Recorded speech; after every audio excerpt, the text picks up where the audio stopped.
Hey everyone, Mr. Happy here, and in this video, I'm going to be breaking down all of the Omega Protocol Ultimate. And let me tell you, it's going to be a long video because there is a lot to break down in this one. For those who haven't been keeping up, this is the latest Ultimate added in patch 6.31, and oh boy, what an encounter it is. It is a 19-minute trudge, or whatever word I suppose is applicable, against Omega itself. And it kind of defied a few expectations right out of the gate. I think a lot of us were expecting potentially to go through the Tournament of Power and see X-Death and Kefka and Chaos and Midgard Stormer. But no, Yoshi P said it's all Omega, everything is Omega, and he meant it because Omega is the sole boss across every single phase. I actually think the fight's better off this way. I think it makes it feel more like one super fight and not kind of like a random team up of bosses that are related to the raid, but are not actually, it doesn't make as much sense for them to all be on the screen, or story-wise or lore-wise isn't as interesting to see them all on the screen or see them all interact. I just think it ends up working out really well. But it is a long encounter, and I'll get more into that in my kind of shorter thoughts video that I'm going to do alongside this. But right out the gate, we have Phase 1. Interdimensional Rift music, I'm a big fan of. It doesn't use Escape, which would normally be the Beetleborg's phase music. That being said, I think it's better that way. Escape gets saved for later, where it's far more exciting. And whenever you wipe and come back to the Interdimensional Rift music, it's far more peaceful. It's far less in your face. It doesn't scream, "Hey, idiot, you just wiped." It screams, "Okay, we died. We're starting over." And that's it. That's a much calmer energy that's much more welcome in long prog hours, in my opinion. Now, as for the first phase itself, it's kind of just one big logic check. And that's very interesting because that's a very Omega thing to have. You know, we thought they were going to go really, really crazy with debuffs in these fights. And you know what? They absolutely do. We now have the ability to see all of our debuff timers on the party list. So, of course, we expect them to go absolutely insane. But the developers still went out of their way to also give us quick identifiers for who's going to be hit by what ability at what time. And they didn't have to do that, but the fact that they did, it's almost like it just makes sense for the way that Omega as a boss is designed. So this first phase is basically the level checker phase from the O11 mixed in with the tank tethers that you also deal with in O11. All 8 players get marked with a number, 2 of them in each number. There's 2 1s, 2 2s, 2 3s, and 2 4s. Now the number, the 1, 2, 3, and the 4, designates the timer on the soul debuff that you have, which I should probably look at the actual name of since it pops up right here, the Looper debuff. If Looper wears off, you just go crazy and run into the wall. Like, you just lose control of your character. So you need to dispel it by being hit by towers. So the 1s have the shortest debuff timer, and the 4s have the longest debuff timer. So it tells you instantly that, okay, when the first 2 towers show up, the 1s have to get hit. Then the 2s have to get hit, then the 3s and the 4s. You've already solved half of the entire mechanic on that alone. However, what also happens is there's 2 tethers that lower the player's max HP. Now, if you get hit by a tower, it does like 32-ish thousand damage, and the tether also does that kind of damage, but after it does that damage, it lowers your max HP to only 750. So obviously, you don't want to be hit by both the tether and the tower and the max HP reduction. It's going to kill you just the way that it's designed. On top of that, when you get hit by the tether, you also get a, well, I think not the tether or the tower, you get a stack of Twice Come Ruin. So if you ever hit 2 stacks of that, you also just are going to die 2 or 3 seconds later. So it's just making it so you logically know that when someone's taking a tower, they also can't take a tether. So you need to know how long the tether debuff lasts, the one that lowers your max HP, the one that gives you Twice Come Ruin. And you need to know how, just how to fit in who's taking the towers and the tethers. So I remember we initially thought, okay, have the 4s take the tethers and then the 1s, and then we realized that didn't make sense because then the 1s would have to take the tethers and then the 2s would have to take it, and that wasn't enough time. So the next logical solution was 3s take the tethers, 1s take the towers, 4s take the tethers, 2s take the towers, then 1s circle back around. Now they're all good. They're twice come ruins off. Now they take the tethers, and the 3s take the towers, then the 2s take the tethers, and the 4s take the towers. So it's just keeping them kind of 2 sequences apart. But the way the front half of the sequence works and the second half of the sequence work are kind of different. Because when you are a 3 and you take a tether, when you go to take your tower, you're going to only have 750 health. So the healers need to be on top of spot healing for who just lost their max HP buff, who's taking the tether, who's taking the tower. There's this constant healing attention right out the gate that's very engaging for the tanks and the healers, and kind of stressful and annoying for them as well. But hey, healers are always asking to do more healing, and they definitely made sure that that was the case with this particular mechanic. The other thing is actually making sure you know how to use the space. So what ends up happening as we play it out, I have the 1 here, so me and the other player marked with 1, who normally I would focus target, but I guess on our particular, oh, there we go, I'm going to do it right now. We basically need to each make sure we take a tower, and we need to make sure we take a different one. While the 2 tethers, you can see one of them in the tower that's about to spawn, but the tether over there, they need to take up the remaining space with the giant AoE explosions, which you'll see right here. So you see those giant black lines radiating from the tether players? That's because the tether just went off and exploded on them. And now you can see, 684 health and 1,085 health. So it's not like 750, but it's just about 1,000 or less health, depending on your job, depending on your role. I think I have 750 health because I have 75,000 health, and it just takes all 3 zeros, or I'm sorry, it takes 2 zeros off of the end, basically, and then just kind of throws you at there. Either way, besides the point, we now know that we need to know who's taking the towers, who's taking the tethers, but even amongst the tower players, we need to make sure we both don't take the same towers. And the layouts for all this stuff, there are some rules. Like there's like 8 different total spots a tower can spawn, but they will always be at least 90 degrees apart, if not 180 degrees apart, or approximately 180 degrees apart.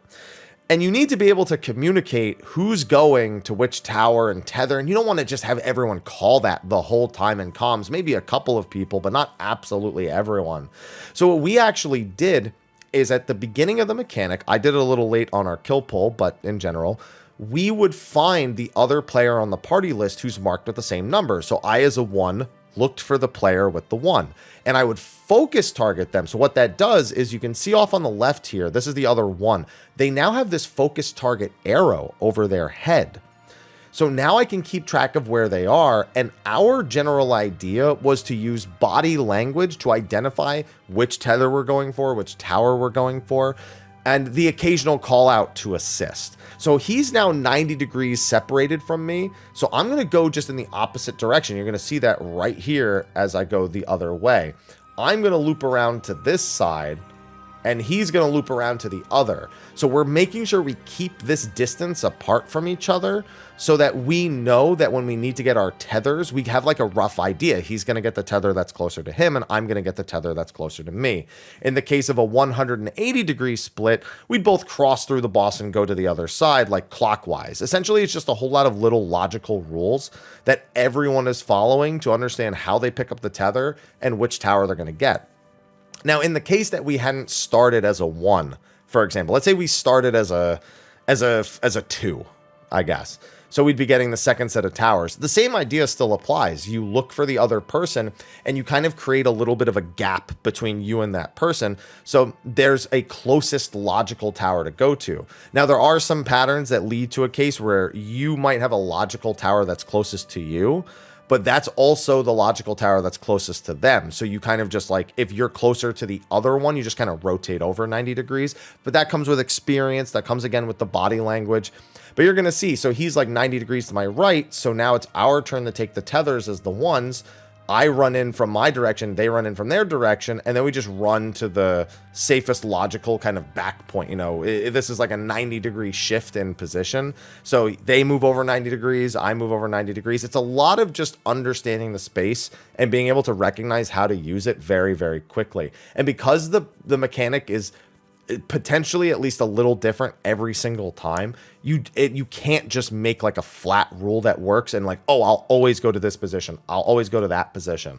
You have to understand the space. It's very engaging, it's very fun, and I hope a lot of people enjoy this very first mechanic as I did, except for the healers, because as far as I know, they hate it. They like it because it's engaging, but they hate it because it's annoying. So, I mean, pick your poison. You know, healers, you want to DPS less, you want to play healer? Well, this is, I guess, the price of it. And that's already half the phase. I mean, the boss is already at 40-something%. We're going to damage him a little bit more. And then comes Pantokrator, which functionally is very similar. It's going to give us, again, these 1s, 2s, 3s, and 4s. However, it also gives us two different buffs here. It gives us a spread AoE and a stack AoE. Now, the numbers at the beginning are tied to the spread AoE. As you can see sequentially, like the 1 is tied to this. Like the first row of numbers is tied to the second row of debuffs. So again, it's just letting you know the order that players are going to explode with a knockback AoE around them. So those players can't be a part of any of the stacks. But you also have a stack AoE going off on 2 other players at the same time. So it just, again, it creates this logical standing. Well, 3 players need to be together, and 1 player needs to be out, and we need 2 groups of 4. Now, what's interesting, though, is, again, this is true random. So we had to come up with a priority system where we made 2 groups of 4, and then we were willing to swap over. What we did is we decided that both of the healers would act as anchors. No matter what, they were always going to stay at the same orientation from the boss, and it was up to the other 3 players on each side to make sure if they needed to swap, that they swapped. So, for example, in my group of 3, it's myself as the dancer, the monk, the ninja, and the scholar. So if 2 numbers are matching on our side, for example, myself and the monk are matching right now, then he just knows he needs to go to the other side. That's just the priority system we've laid out. Also, if I was matching the healer, for example, I would go to the other side. Or if the ninja was matching the monk, then the ninja would go to the other side. It was just kind of like a trickle-down I guess just priority system. And keep in mind that if one person needs to swap on one side, it's guaranteed that someone's going to need to swap on the other side. It's just the natural way things are going to devolve, I suppose. There's no other way for it to work. So it's just about coming up with a system that worked for that. But that's only really half the battle, because then you actually have to do the movement while having the mitt and having the healing while moving constantly. So these flamethrowers are rotating, as you can see, these giant pizza slice AoEs. But on top of that, the players are going to be dropping little pepperonis as well. And I did have pizza today, so that's why the analogies are happening right now. So we need to make sure that we're doing this in such a way where we're dropping AoEs that are safe for the party to move out of, while not preventing the party from rotating out of more flamethrowers. So you can see me, I'm dropping my first ones kind of along the outside. And then once this AoE hits me, you can also see a laser hitting the other 3 players. This is also happening to the 4 players on the other side. But both the 1 players, we got the spread AoEs first, so we moved out of the group first. Now the 2s need to move out of the group, while the 1s, 3s, and the 4s keep rotating, and then the 3s will be out, and then the 4s will be out. So you need to make sure you have a 1, a 2, a 3, and a 4 on each side of the room, hence the priority system. So now I'm going to bait an AoE and then rejoin the party, while you can now see 2 stepping out to try to give us some space. You know, we can still rotate around this way so they can run through the other side of the boss. And then they'll take their attack. So bam, we take the laser, and you can see over here, they take the explosion. Now the idea is they need to rejoin the party, so they loop around, and now 3 is going to quickly dip out. They're going to drop theirs right there, and bam, they're perfectly safe. Finally, number 4, same deal. The only thing that happens extra here is that we need to make sure we don't get hit by this last flamethrower that rotates. So that movement seems very simple, but that was actually a really tough thing to get consistent. Even after we cleared through it, the number of times we wiped on this and the towers was a lot. Like a lot. So don't take for granted how simple it is in theory, because how it is in execution is a lot more strict and a lot more difficult than it seems on the surface. Then you have the Pantokrator, which is actually something we didn't fully understand for quite some time. So what ends up happening is the 2 furthest players bait tank busters. The other 6 players will get marked randomly, the non-tanks I should say, get marked randomly in 2 sets of 3 lasers, and they fire. It's not baited by standing closer to the boss. it's not baited in any way. The only important thing is all the players doing these lasers, these baits that are over our heads right now, need to not overlap and also not leave the boss hitbox so they don't accidentally bait a tank laser. Now, you can actually do static positions for this. You could split up 3 people on each side, even just only using the back half of the boss. Like some people, what they're doing is, and you're going to see our tanks do this as well, they are using both tank invulns here, stacking all the lasers or making sure that they're very tightly placed on one side of the boss. And then the other 6 players are standing in kind of wide-angled static spots. But you can actually fit all 6 people behind the boss safely. But what we do is something more akin to like classic Pantokrator. So this is how it actually looked in Pantokrator 2 in the original, where you had 3 players kind of fire out, one directly behind, one east and one west, or slightly offset east and slightly offset west. And then the other 3 players fill in. And that's what we did just because that was familiar to us from doing O12. But you can actually just set up static positions. I think static positions is going to be the way to go here, but this is a perfectly serviceable way to do it as well. And then you just need to make sure they're healed, they're mitigated. And let me tell you, man, the mitigation and the healing in that previous section with the split damage AoEs, with the spread AoEs, it's intense. I would highly recommend, if you are a DPS with Second Wind, or you're like a dancer with improv, with Curing Waltz, use your Sambas, use your improvs, use your Curing Waltzes, use your Second Wind. Please help your healers here. Even if you don't think you're going to need it, like you suddenly get like a Tetra and something, just have your finger on the trigger for any of your defensives, your personal shields, your healing.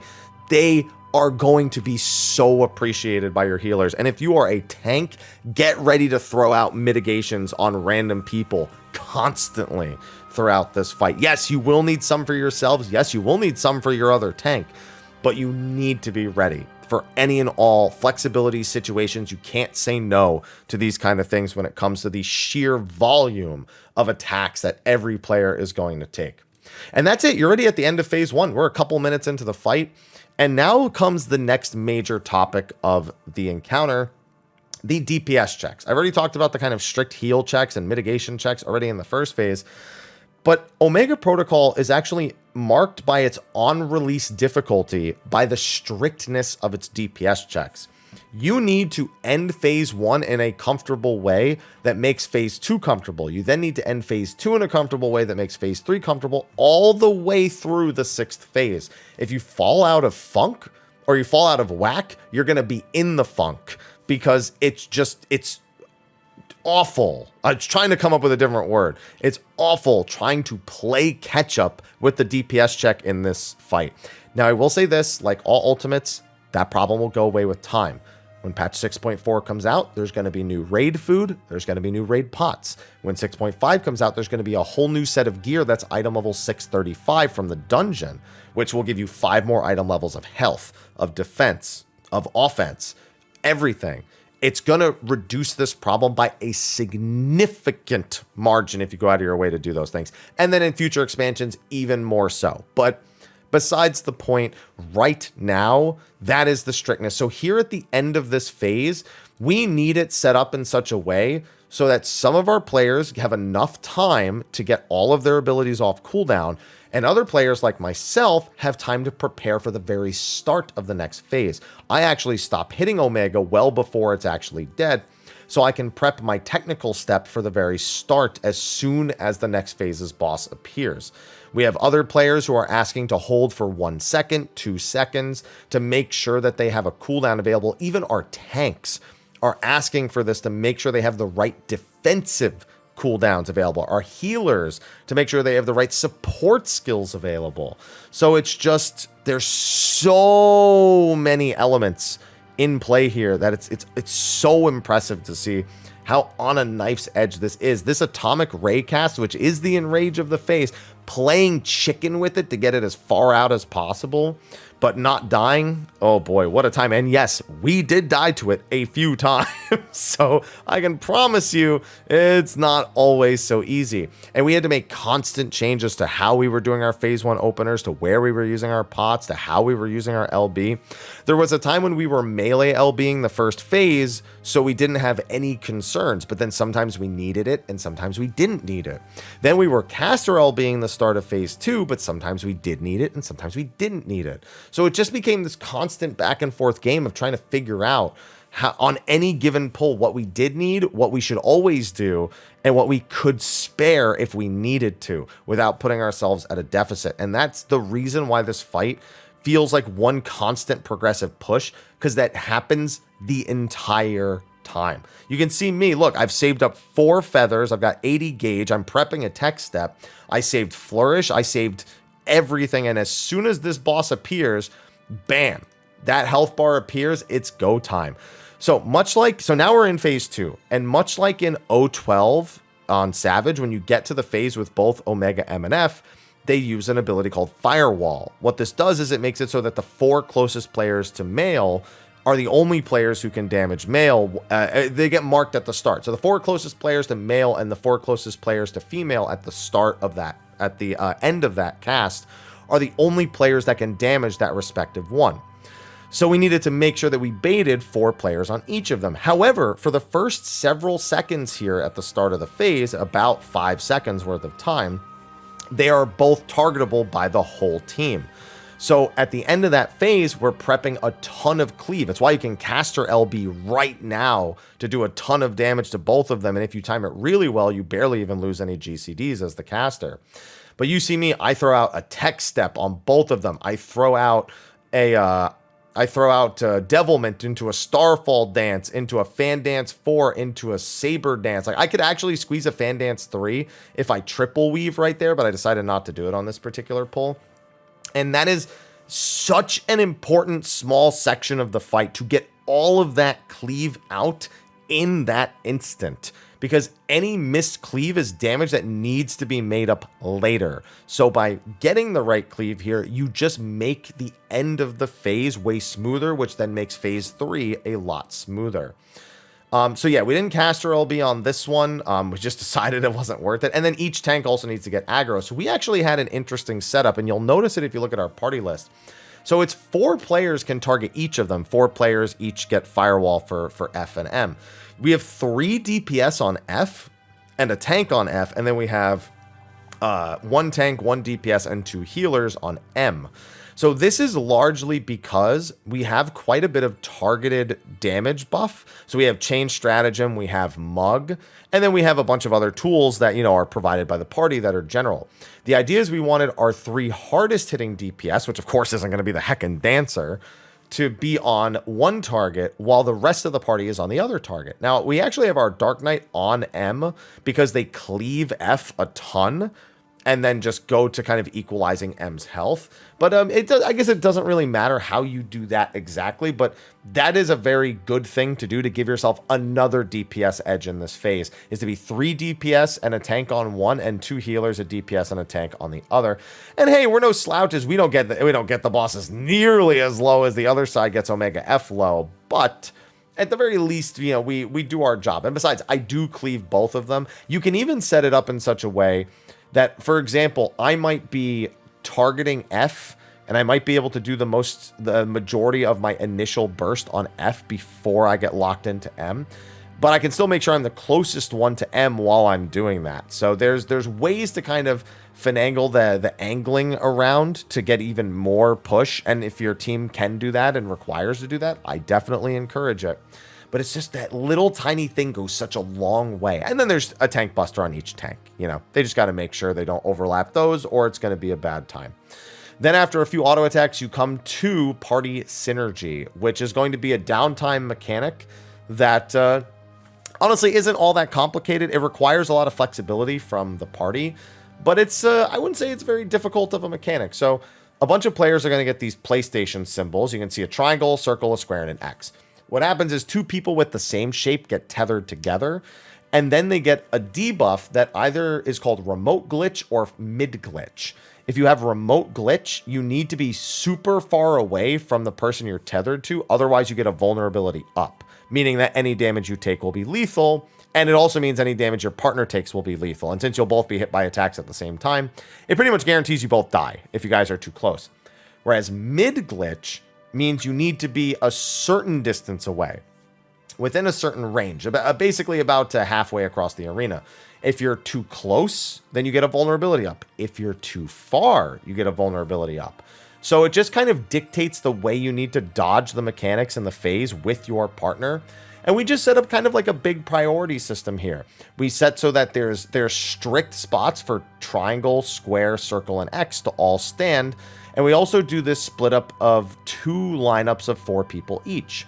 So if we have one shape on every player on a side, which is exactly what you're seeing here, you can see the side across from us as triangle, circle, square, X, and our side has X square, triangle, circle.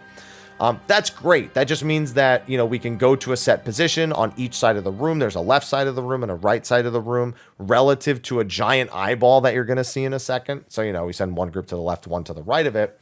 And then you just need to position depending on the glitch that you have. If it's mid glitch, you kind of make like a straight line, though not the one you're going to see here because we have remote glitch. If a remote glitch, you need to be the full diameter of the arena away from each other in order to reduce the damage. And then you need to be spread apart from other players as well. So you have quite a bit of time to determine A, who your partner is, B, any priority systems you've put in place, and then C, to get into position. What would have happened if, let's say, on my side of the room, let's say the person with triangle had circle. We have it so that the southmost player in the lineup, which, you know, would be me, would actually swap sides and go to the other group. What that also means is somebody from the other side is going to be in a similar position, so they would come over to my side. So let's say that, you know, we were both the circles, but then the person who was circle on the other side was a triangle. So there were 2 triangles on the other side. Then they would want to be coming to my side, and I would want to be going to their side. And then after that, we have set positions depending on which side of the room you're actually on. There are other ways to solve it, but that is the way that we decided to do it. But then, you know, we quickly locate the eye. Now, that big eye that you briefly saw, it's a little off screen. Let me see if I can get a good frame of it. It's kind of hard to do in the video. It's 20 minutes long. There you go. So that big eye is our true north. So we're lining up on either side of the eye because that eye is going to blast a laser through the middle of the room. And we need to make sure we don't get hit by that while also being far enough away from each other or close enough to each other to ensure that we meet the conditions for mid or remote glitch. Before that, though, there is a quick AoE dodge. So you can see that Omega M there has a shield. So there's a ton of Omega M's and Omega F's that appear all over the field, but there's 2 of them that are directly across from each other. You can see the Omega F that's on the left side of the screen and the Omega M that's on the right. There's only ever going to be 2 of them that are directly across from each other like that. And they each have 2 different permutations, but combined makes for 4 different possible outcomes. If Omega M and F are both in like sword and staff form, then that means they're both going to do like a cross AoE and a point blank AoE. So you need to get away from both of them. If male is in the shield form, though, he does a donut AoE. And if female is in what we call leg form, where she has like leg blades, like she's Camille from League of Legends, then she does 2 kind of side AoEs. So standing in line with her is safe. So you need to look at the possible permutations of which AoEs they can do and just be able to figure out all the potential safe spots. Now, in this particular case, we have the staff version of Omega F on the left, meaning she's going to do a giant cross AoE that's going to go directly through the center of Omega M's hitbox.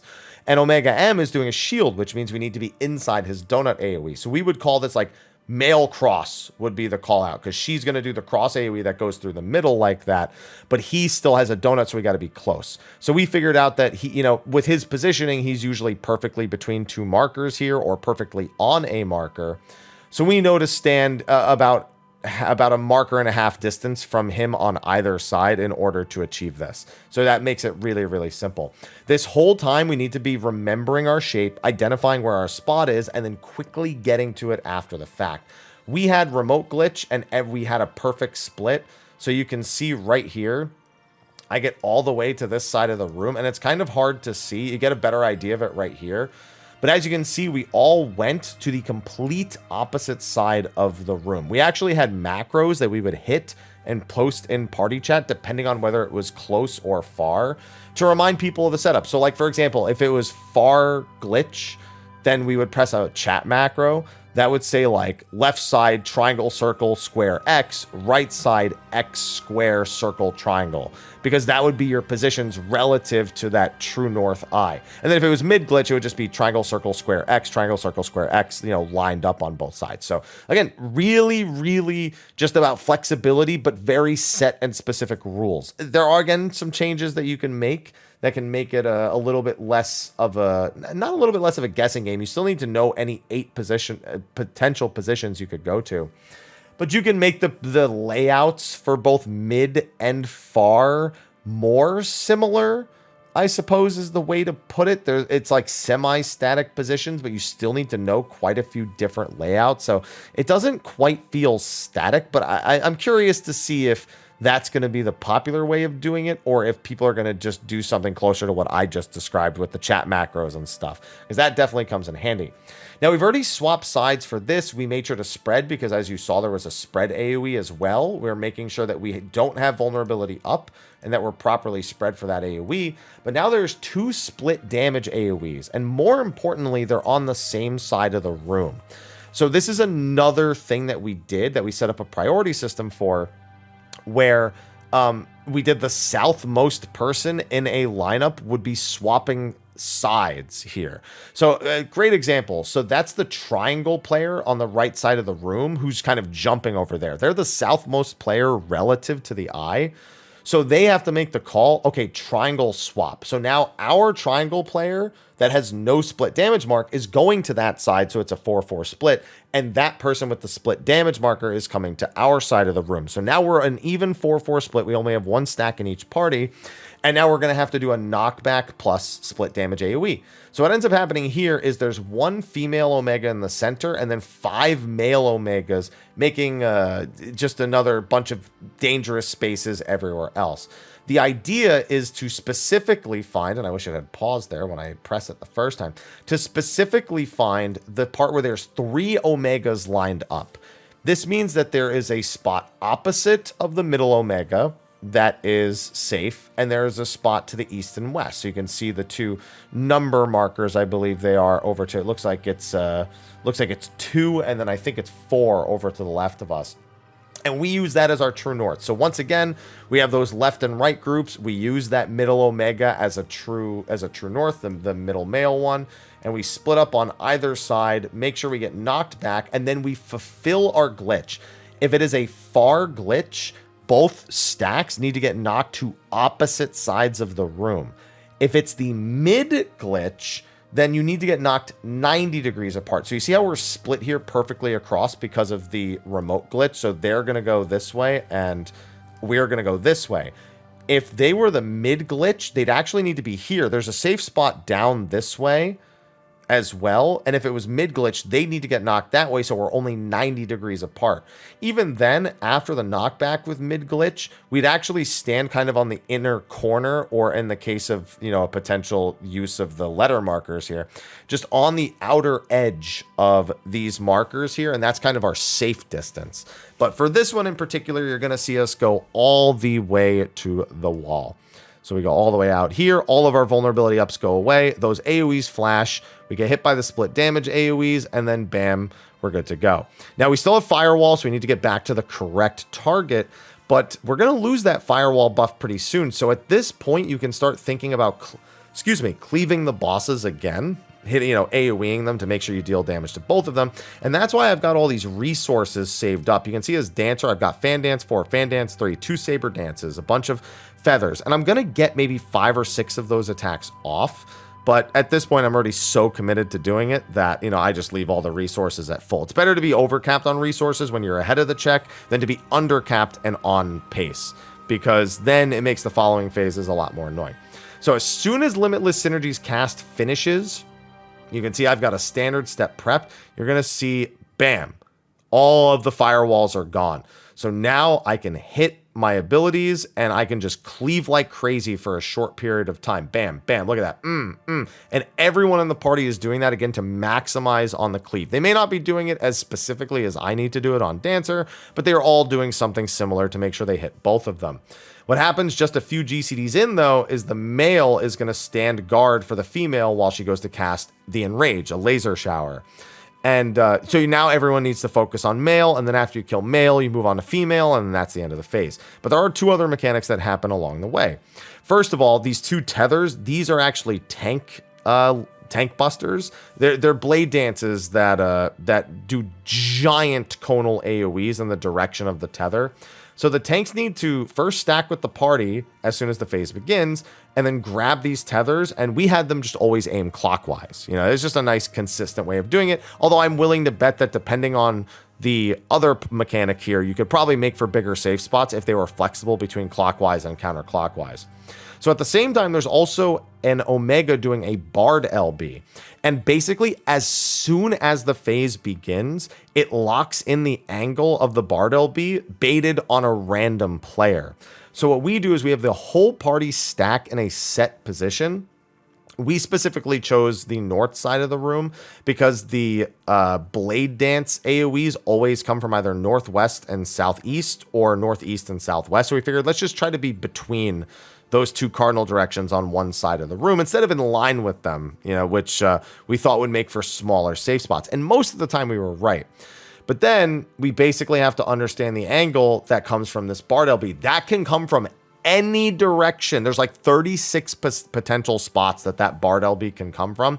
Some of them make for really easy dodge patterns and some of them don't. But our general rule was we orient either in the middle of the room, like if the hitbox is actually open from the angle, then we just step all the way into the hitbox because it should always be safe. Or we just try to go 90 degrees from where we are now. We basically want to be in line with wherever the clones are. So for example, if the clone is over on 3, and I guess across from that at 1, then rotating closer to 3 creates the widest safe spot. If it happened to be on 4 and we got this angle, ironically enough, we'd be safest almost standing still, maybe taking a few steps to the inner right so we're closer to this inner circle compared to where we are right now. And you'll see the way that ends up working out. So you can see the tank is aiming that off to the side. We're right here. And then bam, you see we have this like giant open safe spot right here. And we just found that this general idea worked for us really well. Sometimes we need to run to the other side of the AoE. Sometimes the middle of the room's wide open. You just got to get used to it all. But the tanks also take a ton of damage here, so they need to really make sure they're mitigating because that tank buster does not mess around. Then on top of that, there's going to be 3 flares, and there's also going to be a male with a shield. That male with the shield is going to use Beyond Defense on one of the 2 nearest players. So you can just kind of have one of 2 players. You can have several players stand within a certain distance, but they need to be separated from each other. And then whichever one of them gets hit just needs to get away from wherever the party is at that point. And then we just have everyone else converge on that spot while that person runs away. And that deals with a split damage AoE that comes after. So you're going to see that happen here. It goes for me. So then I just get out of there. And all the other players that are available go and take a split damage AoE in the center. However, at the same time, you probably notice there are flares. Now, we have those flares actually run away and just be out of the way. Like, that's the logical way to solve this when you see it. But what's going to be most common, what I would expect to do if I were you, is to stack all of the flares and all of the players taking the split damage AoE from the male clone with the shield, which is called Pile Pitch, while the Beyond Defense player just kind of steps away from all of that, and you just hyper-mit the whole thing. That looks like it's going to be the going standard. We just did this kind of in the it looks like this is how it logically wants us to solve it kind of way. So that's all there is to that. And at this point, it's just a DPS check. Now, there is one big hit that's going to be coming, a Cosmo memory from both Omega F and M. The 2 that are standing behind this female clone right here. That requires a ton of mitigation, so you just need to make sure you have stuff up for that. And now you have this entire laser shower just cast bar, this really long cast bar to finish the phase. And this might seem like a kind of slow part of the fight, but sorry, that's me going crazy because I'm not getting any feather procs My bad. Sorry about that. Didn't mean to do that. But we basically have until that. And this phase, while this feels like it should be kind of like a lull in the fight, at this point you need to take scope of two things. One, are we good at our current pace to kill this boss without spending any resources? And two, what can I save for the start of the next phase? Our goal here was to not use any 2 minutes unless we needed one, in which case we sent only Embolden. Maybe actually change stratagem, but that would need to be a really, really specific kind of health percentage for us to send an RNG damage amplifier, you know, just a crit rate, because, you know, we can never guarantee more crits even with that, trust me. So yeah, but I look at this and I go, okay, I don't need, we're so far ahead, I can just store all my gauge. So that's me getting angry because I only have 2 feathers and 100 gauge, but all that's being saved. And at this point, we're just going to drag the phase on as close to the end of the laser shower cast as we can, and then push it, because that buys us the most time to get cooldowns back, to make sure people can build the right resources, and to give us the best fighting chance going into the third phase. Now, going into the third phase is the only real phase transition mechanic in the entirety of the encounter, where it's just a downtime mechanic that you need to do correctly before the boss actually appears and is targetable. I do a little improv, we make sure we have some sucker shields, and that's pretty much enough for us to get through without needing to worry too much. So you're going to get 4 players with a dark debuff, 2 players with a light debuff, and 2 players with nothing. If you did DSR, this should look very familiar, because yes, this is basically Wrath Flames. What we did is we sent the 4 players with dark markers to the south, the 2 players with light markers to the north, and the 2 nothings need to go join the 2 light players. Because the 4 dark AoEs are spread AoEs, you need to make sure you're the only one hit by your own AoE, and the light markers are going to do split damage AoE, which you'll split between a light marker and a nothing player. So that's all we did. We just had like a quick little lineup, and then we walked south, and we just kind of loosely spread based on body language and priority. And then there's going to be a bunch of AoEs that appear. You're going to see the first AoE that appears are actually these cascading AoEs. So we just stand on the very outside. You also can't cross through the middle of the room. There's actually a death wall in the middle of the room pretty much. So we just make sure that we dodge those properly. Now, the other thing that's actually been happening up to this point, you see these hands that are floating right here? 2 sets of 3 of those appear in like a triangle formation. So there's like a triangle of safe spots and and then after the first set explodes, another triangle of safe spots.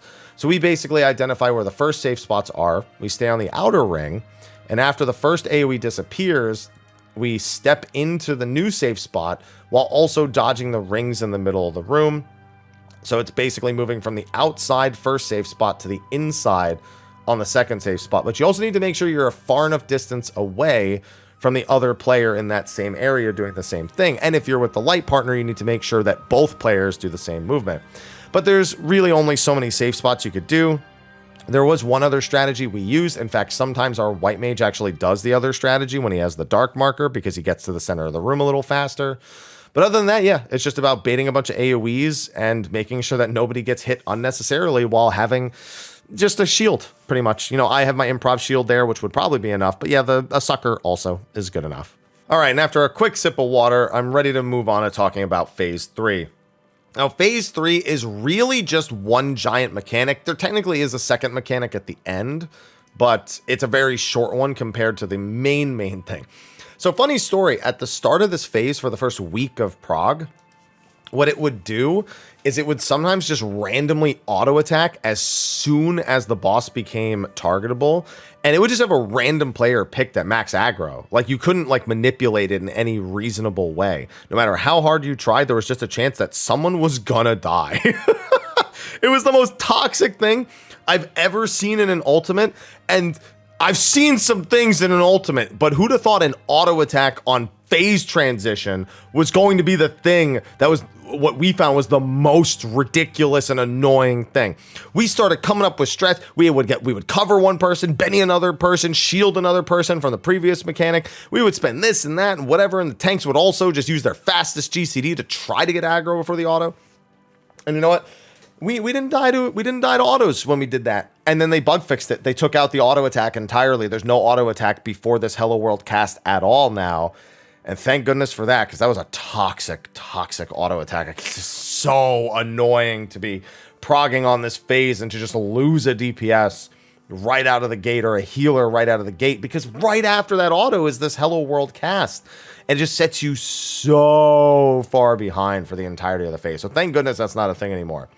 Now you have the Hello World cast, and Hello World here is very similar to Hello World in the original O12 fight, where it's debuff Vomit, but it's also mixed with another mechanic from O12S patch. These are the two most iconic mechanics from O12S, and they've been combined into a single one, where you need to worry about tether popping, debuff passing, and dealing with towers that require specific debuffs in order to disarm them, while then using the debuff that disarms them to also then explode on yourself to disarm a new debuff that you get from taking the tower. So it becomes a very specific dance. And as you can see, debuff Vomit. This debuff Vomit is actually so bad, because you also get buffs after you resolve these things, that some raid compositions were actually reaching 30 buffs and losing their own buffs. So for those who don't know, the game has a buff limit on an individual player of 30 buffs. If you ever hit that number, I think it's actually 30 buffs and debuffs, but don't quote me on that. But either way, you can have so many buffs and debuffs that when you go to receive a new one, it will miss. Like if you were a Dark Knight and you hit the buff limit and then you use Delirium, it would just say your Delirium missed. And that's stupid. So a lot of people actually changed raid comp. We never ran into that issue with our raid comp here. Although we did make some changes prior to having that knowledge, we then also just never ran into it once we had made those changes regardless. But yeah, major problem. But I figured that was worth, how much do I have right now? 1, 2, 3, 4, 5, 6, 7, 8, 9, 10, 11, 12, 13, 14, 15, 16, 17, 18, 19, 20. There's comes with 10 more buffs.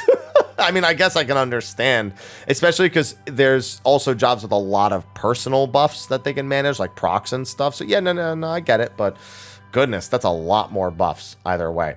But you can see, like, there's all these, basically all that you're seeing are delayed buff timers. So these buffs become active at a certain point in time, and you just need to manage them. But the way that they're organized is kind of similar to the first phase, where you're always going to have one other person that shares the exact same debuffs as you, and you both are basically doing the same movement on opposite sides of each other. So you could focus target your partner and make sure that you have complete understanding of like where they are, but you also need to be completely aware of everyone else, because 4 of these debuffs are passed on touching a player.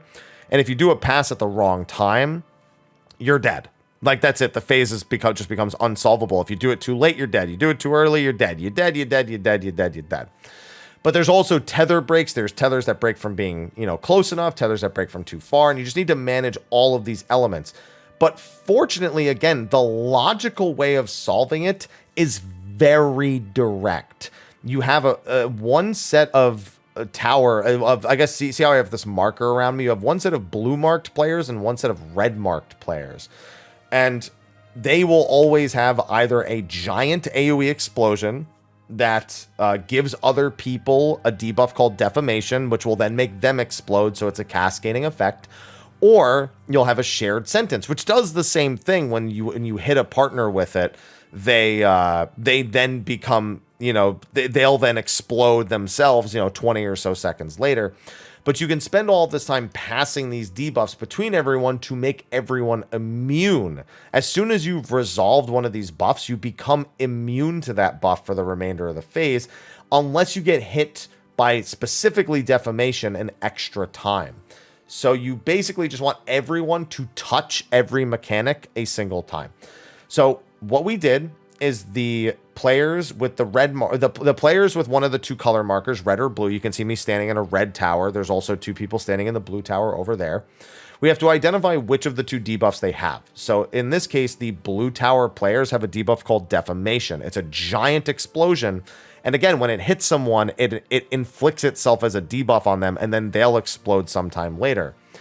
And then we have the shared sentence, which is a split damage AoE. The idea is, once you've identified which side of the room has Defamation, you just need to make sure that all the mechanics that need to happen on the defamation side of the room always happen on that side of the room.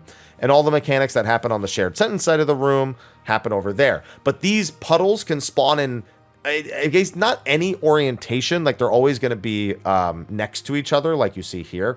But they can be rotated. Like, these reds could be on the other side of the room. And very well, the next set of reds could be on that side. They're not always going to be on the, I guess in this case, the 3 marker and the 2 marker. They could be on the 1 marker and the 4 marker, 20 seconds from now, for all we know.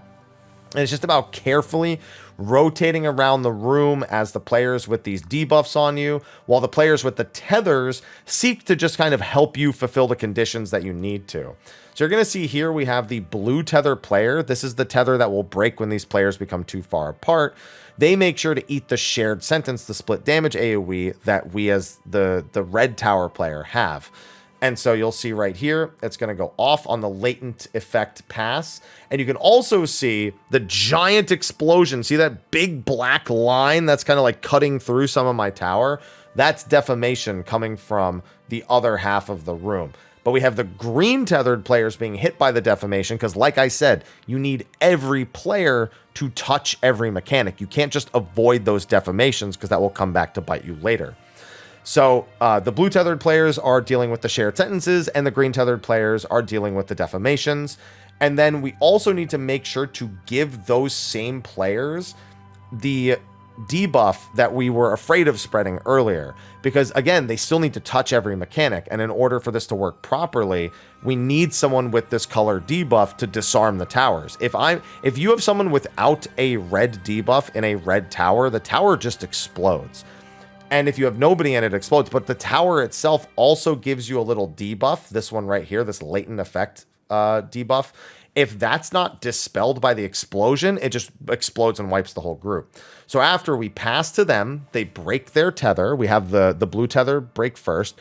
And then after it's safe, the green tether then breaks. We need to make sure there's enough mitigation. We need to make sure there's enough healing. Second wind, again, any sort of personal defensives, any shields you have, whatever you have that makes the healer's life easier, please use it.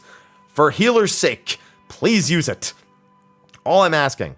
But then also we explode. You see this little explosion around us? That gets rid of the cascading latent defect, which was the effect we got from taking the tower explosion in the first place. So we've given them the debuff. They're now going to be in the red tower.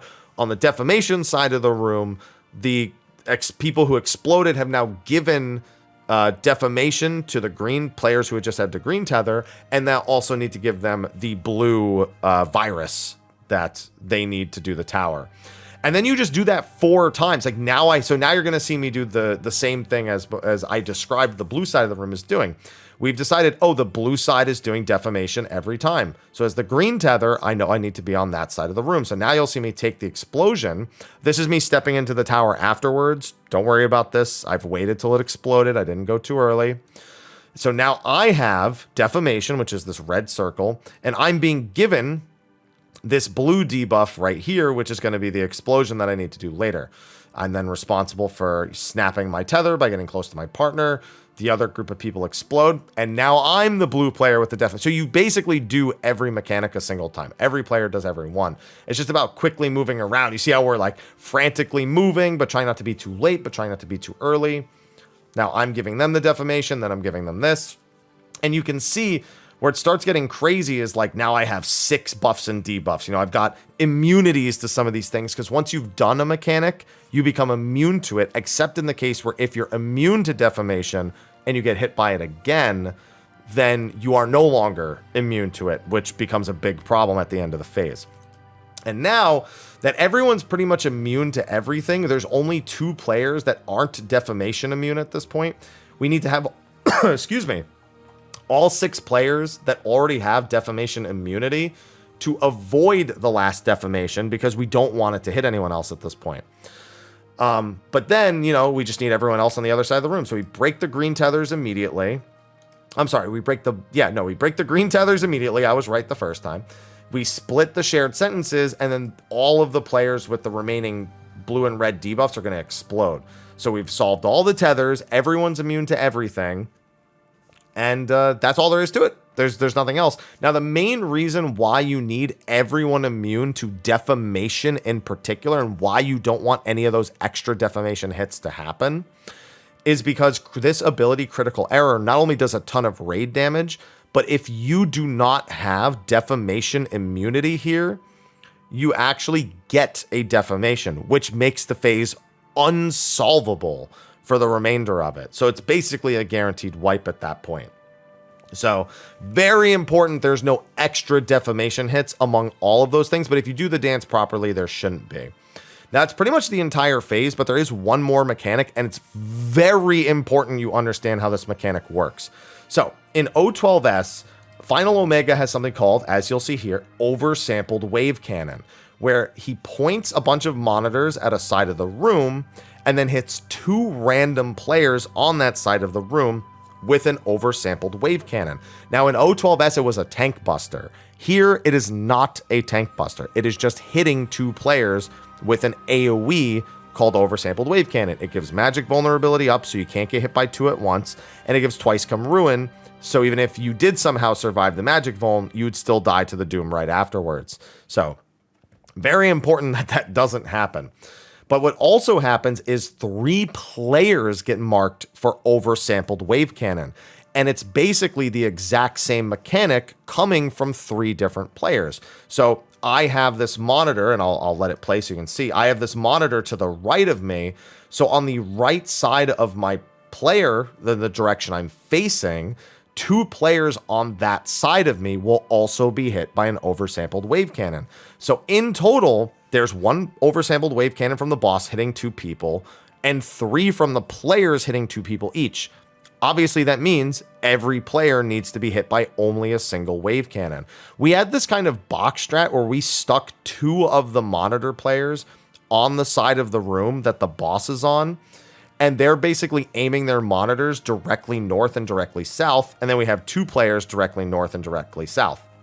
The thing is, there's going to be a 3rd monitor somewhere, and that 3rd monitor needs to get hit by one of the other 2 monitors. It's the only way. If you have a monitor, you still need to be hit by another player or the boss with a monitor. So I am going to be hit by one of the monitors on the boss side of the room who's aiming south, but I'm aiming mine towards the wall on the other side. And then there's 2 players. Oop, I went ahead 30 seconds when I didn't mean to. There's 2 players to on the 4&D. You can actually see with the mini map up here what the layout approximately looks like. There's 2 more players right here next to the D marker who are going to be hit by mine. So it's a lot of very tight spacing to make sure that everybody only gets hit a single time. But as soon as that cast finished, you can see all 8 players hit, all 8 players with magic vuln, all 8 players with 1 twice come ruin. And if anything's wrong, those players are all going to die. And then it just looks like that. And at this point, now you're at the end of the phase. Now it's kill the boss before it actually finishes this Ion Efflux cast. That is the hard Enrage for the phase. But again, you have to make sure you have some resources saved for the start of the transition phase, which has been dubbed phase 4 at this point. So I, at this point, change my dance partner to the red mage. Now, a lot of people ask me why I changed my partner to a red mage. The next phase is about 50 seconds long. So you're not looking at who does the most DPS on a chart of any kind, on a log or whatever. You're looking for who can go into this phase with the most resources and do the most burst in 50 seconds, given nobody has their 2-minute buffs with the way we've done this. All of our 2-minute buffs are pretty much spent going into this phase. But our red mage has a ton of melee combos available, a ton of burst available, whereas our ninja, is going to get a mug window late, but we're also going to LB3. So my dance partner, I don't want to be the person LB3ing because they're going to get no value out of dance partner. So my options then become the monk or the red mage. The monk is going to have some blitzes later, but that's about it. But the red mage, again, with a double or triple melee combo is going to easily win. So that's how I make my decision on that particular front. But I'm kind of preparing for that early. I've got 4 feathers. I've got, a bunch of saber dance, which normally is a terrible thing. You don't like doing that on Dancer. It's considered suboptimal to sit at cap. But we're so far ahead of the check that I'm basically just trying to make sure we stay ahead. So every phase, my goal as a dancer is to be over cap so I can dump all of that in the next phase and get us ahead either on a 2-minute buff window or just in general. So you're going to see that pretty much take place here. I change my dance partner. I get a standard step ready. I want to make sure I have that standard step ready to go because I need to give them the 5% buff as soon as possible. And there you go. I've given it to them. Now I just start dumping all of my resources because this phase is basically 50 seconds to make the boss lose 80% of its health, while also doing a bunch of movement, mitigation, and healing. We throw the DPS LB3 into it, and then we just go. Not the only way you can do this, mind you. You can actually DPS LB3 the previous phase, and then use 2-minute buffs here. Completely up to your group. I don't think there's a right or a wrong way to do it. I think it's sometimes better for some group compositions and some players in general. It's going to be up to you to make decisions like that. So don't take this as the only way to handle your buffs and debuffs and all that stuff. It's just what we found a large amount of success with. So now what's going to happen is, again, we have about 50 seconds to reduce the boss's HP to under 20%, or we don't make it out of the phase. But what's also happening is there's 8 AoEs, line AoEs being fired, 1 at each party member, and then those AoEs will fire a second time as dodgeable AoEs, but there will also be 2 split damage AoEs. And this once again comes down to a priority system because the player with the split damage AoE can be true random. So even though we have the room split 4 and 4 right now, there's a chance that 2 people on the same side of the room could end up with a split damage AoE. So we put the healers closest to where the stack marker position is going to be, because that way they can do any amount of healing that they need. They have the least amount of movement, so it just makes the healing life a whole lot easier. But what it also means is that if there's 2 people on the same side of the room, the healers need to know to swap to the other side. We also have it so that whichever split damage AoE is closest to our stack point, which you'll see in a second here, they will also swap to the other side, while the person behind them will always stay on our side of the room. I'll give you a great example. There's somebody marked all the way over there with a split damage AoE. Let's say I also had a split damage AoE, but they're really close to where the stacks are going to end up. They're going to swap to the other side. The healer closest to us on the other side will come over, and then I'll just stay on our side of the room. So you can see, bam, first lasers go out. We rush over. We put them next to each other. This makes the healing a whole lot easier. Instead of trying to do like a split down the middle of the room or anything like that, we just put them both right here. Plenty of space next to this B marker.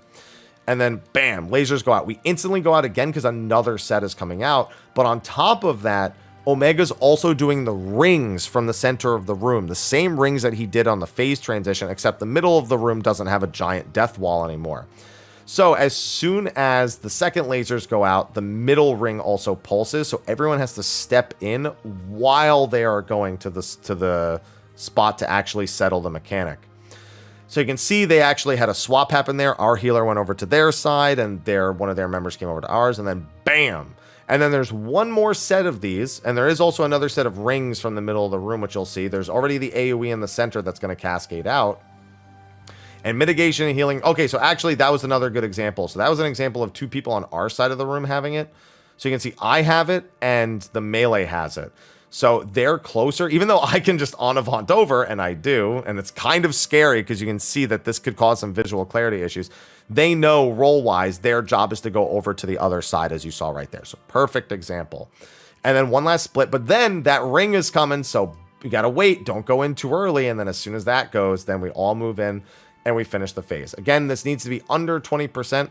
And it's another one of those cases where, yeah, you might really want to save some DPS for the next phase, some resource gauge, whatever you have, but you got to gauge it. Like, I threw that Saber Dance out because I didn't know if we would get under 20%. That's a judgment call. Don't just save it blindly. Make sure to be able to make that judgment call, because it doesn't matter if you need it to get through the next phase. There's a chance you can get the resources in the next phase, still have the DPS in the next phase. This is just a decision you do to get ahead of making that decision later. So obviously it's better to get to the next phase at all and be able to go through, practice, get all that stuff, than it is to be like, oh, well, if I don't save my gauge, then, you know, we'll never get past it, because that's not always true. Crit variance, the way your 2-minute windows go, all that stuff can have a huge impact on the variability of how likely you are to get through the phase.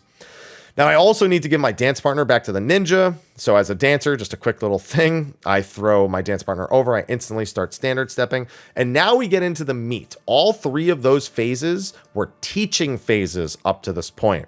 Now we have the trio phase, where you're going to be doing all the mechanics from the first three phases before that wave cannon section, all at the same time, and extra mechanics that you might recognize from 011 and 012. So here we go at the beginning. Now, I am not in a 2-minute window here, and we are not going to use our 2 minutes here because the boss is actually going to go away. So I can use this first little section as a dancer to generate resources for the 2-minute window that's going to come later. So that's another really important detail. But the boss, however, does do a tank buster that's either needs to be invulned or needs to be tank swapped. Either or works. And then this Run Dynamis Delta version does a ridiculous amount of damage and needs tons of mitigation to get through safely, which you will see even with everything we have. You know, we still go down. We basically lose more than a health bar's worth of health even through everything that we have. And the boss gets to about 87%. Okay. All right, sorry for the weird cut in the video. My cat coughed up a fur ball in the middle of the recording. I heard it happening, and I was like, uh-oh, let me just stop and get... Okay, I need to get back into the rhythm of things. So when I left off in the previous take, I was talking about how we are coming out of this big AoE. It does a ton of damage. We need tons of mitigation. It did a lot of our health. And then we come into the Delta Trio. So this is the first of 3 major trio mechanics throughout the phase. And we had a very interesting way of going about this. And we tried a lot of different things before landing on what ended up being our go-to strat. So what's going to happen here is there's going to be 4 sets of tethers like there was in Final Omega. There's going to be 2 sets of blue tethers and 2 sets of greens. Now you need to resolve these tethers while also resolving a ton of other mechanics at the same time. We were going to do a bunch of weird things. We were going to stretch 2 green tethers across the room and then have 1 set of blue tethers on each. We were going to do like blue tethers in one corner and the green tethers stretched in opposite corner. Like we had all sorts of like weird ideas just from looking at other people's footage and just trying out different things in the fight. We eventually just landed on doing both the sets of blue tethers on one side of the room and both the sets of green tethers on the other side of the room. And we found that it just made resolving the entire phase kind of a joke. Obviously, no mechanic here is an actual joke, but in terms of the logical mental steps to take to solve each individual permutation, each individual responsibility, we really felt like this gave us a huge edge in terms of consistency for our particular group. I don't know if this is going to be standard. I don't know what standard is going to be for this mechanic because there are quite a few ways to solve it. But it's this is what worked for us. So we did blue tethers to Beetle and green tethers to Final. So blue to Beetle would just be the base call out. And I always find that alliteration and rhymes go a long way when ingraining mechanics into people's psyche. So blue to Beetle was definitely a good call that would be made by the team. Now, on top of that, each tether group has their own responsibility. We have what we call an inner tether responsibility and an outer tether responsibility. So the outer tethers are going to be just doing a different set of mechanics, but as you can see, we're kind of lined up in 2 different lines. One of them's a little crooked at the moment, but you can still see that there's one outside here and one inside here. Now, with that in mind, let me make sure this is recording properly because I kind of rushed back in. Yes, it is. Okay, perfect. I want to make sure my mouse was visible. And as you can, so the only way we determine who's the inner line and who's the outer line for the tethers is who gets there first. It's all body language. So if, you know, we're the inside line because we made it to Beetle second. On the other side with the greens, it's basically the same thing, but they're doing a whole different set of mechanics. Now, Beetle is going to summon these fists. These were also in 011, actually at the very start of the fight. And what needs to happen is these fists need to punch the exact same location at the same time, or they explode and kill everybody. However, it also needs to be 2 different colored fists. So you have one that's like a yellow fist and one that's a red fist. I'm colorblind. I don't know why I'm trying to tell you colors. I'm just repeating what people say to me. I think these are red. I don't know. I hate my eyes. But either way, what needs to happen is that, so one yellow fist and one whatever color red fist this is need to punch each other.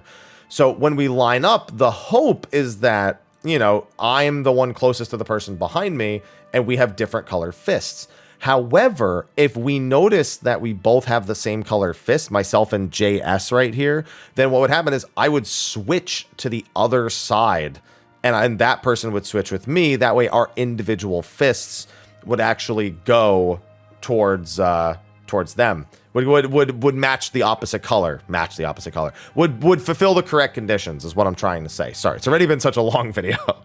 Now, another thing that I think we noticed, I don't know that we ever hard confirmed it, but it seemed to be something that we built our strategy around, is at one point it looked like we were doing all the fists correctly, but we were still failing the conditions for some reason. And I think we determined that the fist had a maximum distance where if you were too far away from one, it would cause a fail condition at some point. I think we had it happen once, and that's how we landed on this strategy in the first place. So we never really took any more runs to test that out. So what I'm saying is I'm giving you what I feel is not all the way proven information at the moment, but it is part of the reason why we nailed this strategy down.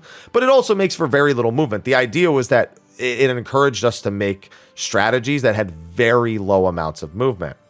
Now, for us blue tethers on this side, what ends up happening is the outside tether group, the one that was closest to Beetle Omega, they're going to line up with us, and they're going to stand further out. They're going to break their tether immediately upon the tethers becoming active, whereas we're just going to stand still. We're waiting for them to break the tether, and then they're going to converge on us so we can make our fists hit the exact same spot to fulfill that condition. On the other side of the room, the green tethers are doing something similar. They're lining up, but next to each other, because they both need to stay very far away from each other in order to fulfill their condition. And then once they make sure their fists match, they just kind of stack on top of each other. Same deal, though. If they notice that the inside green tether had the same color fist as the outside one, then they would run across and swap with each other. So it's the exact same idea. Their tethers just need to stay stretched out. So instead of converging vertically like you see us doing here, they're converging horizontally and just kind of standing on top of each other until the fist AoEs appear. So with the way this works, you'll see right now in 3, 2, 1, bam. Those tethers are instantly going to go off. They're going to converge on us. And those AoEs on the ground, those mean that the condition for the fists has been fulfilled successfully. If a fist does not show an AoE in its spot that it's aiming for, that means it was failed. It's also going to have a different name in the aggro list. As you can see, the correct name is Explosion. If it is a failed rocket punch, it is going to be called Unmitigated Explosion. So it's pretty quick to figure out who made the mistake, who moved too early, etc., etc. Now, there is also an eye laser going through the middle of the room. Originally, we were actually doing a lot of mechanics relative to that eye laser. We stopped doing that, and we just started doing it on the side of the room with Beetle and Final, because that was guaranteed to not be in the path of the eye. So it's a mechanic we just got to ignore because of our strategy, which was really nice. Now, on top of that, as soon as these fists land, 3 other things happen at the same time. For one, the other set of blue tethers, the inner ones, break. So that's 2 of the tethers out of the way.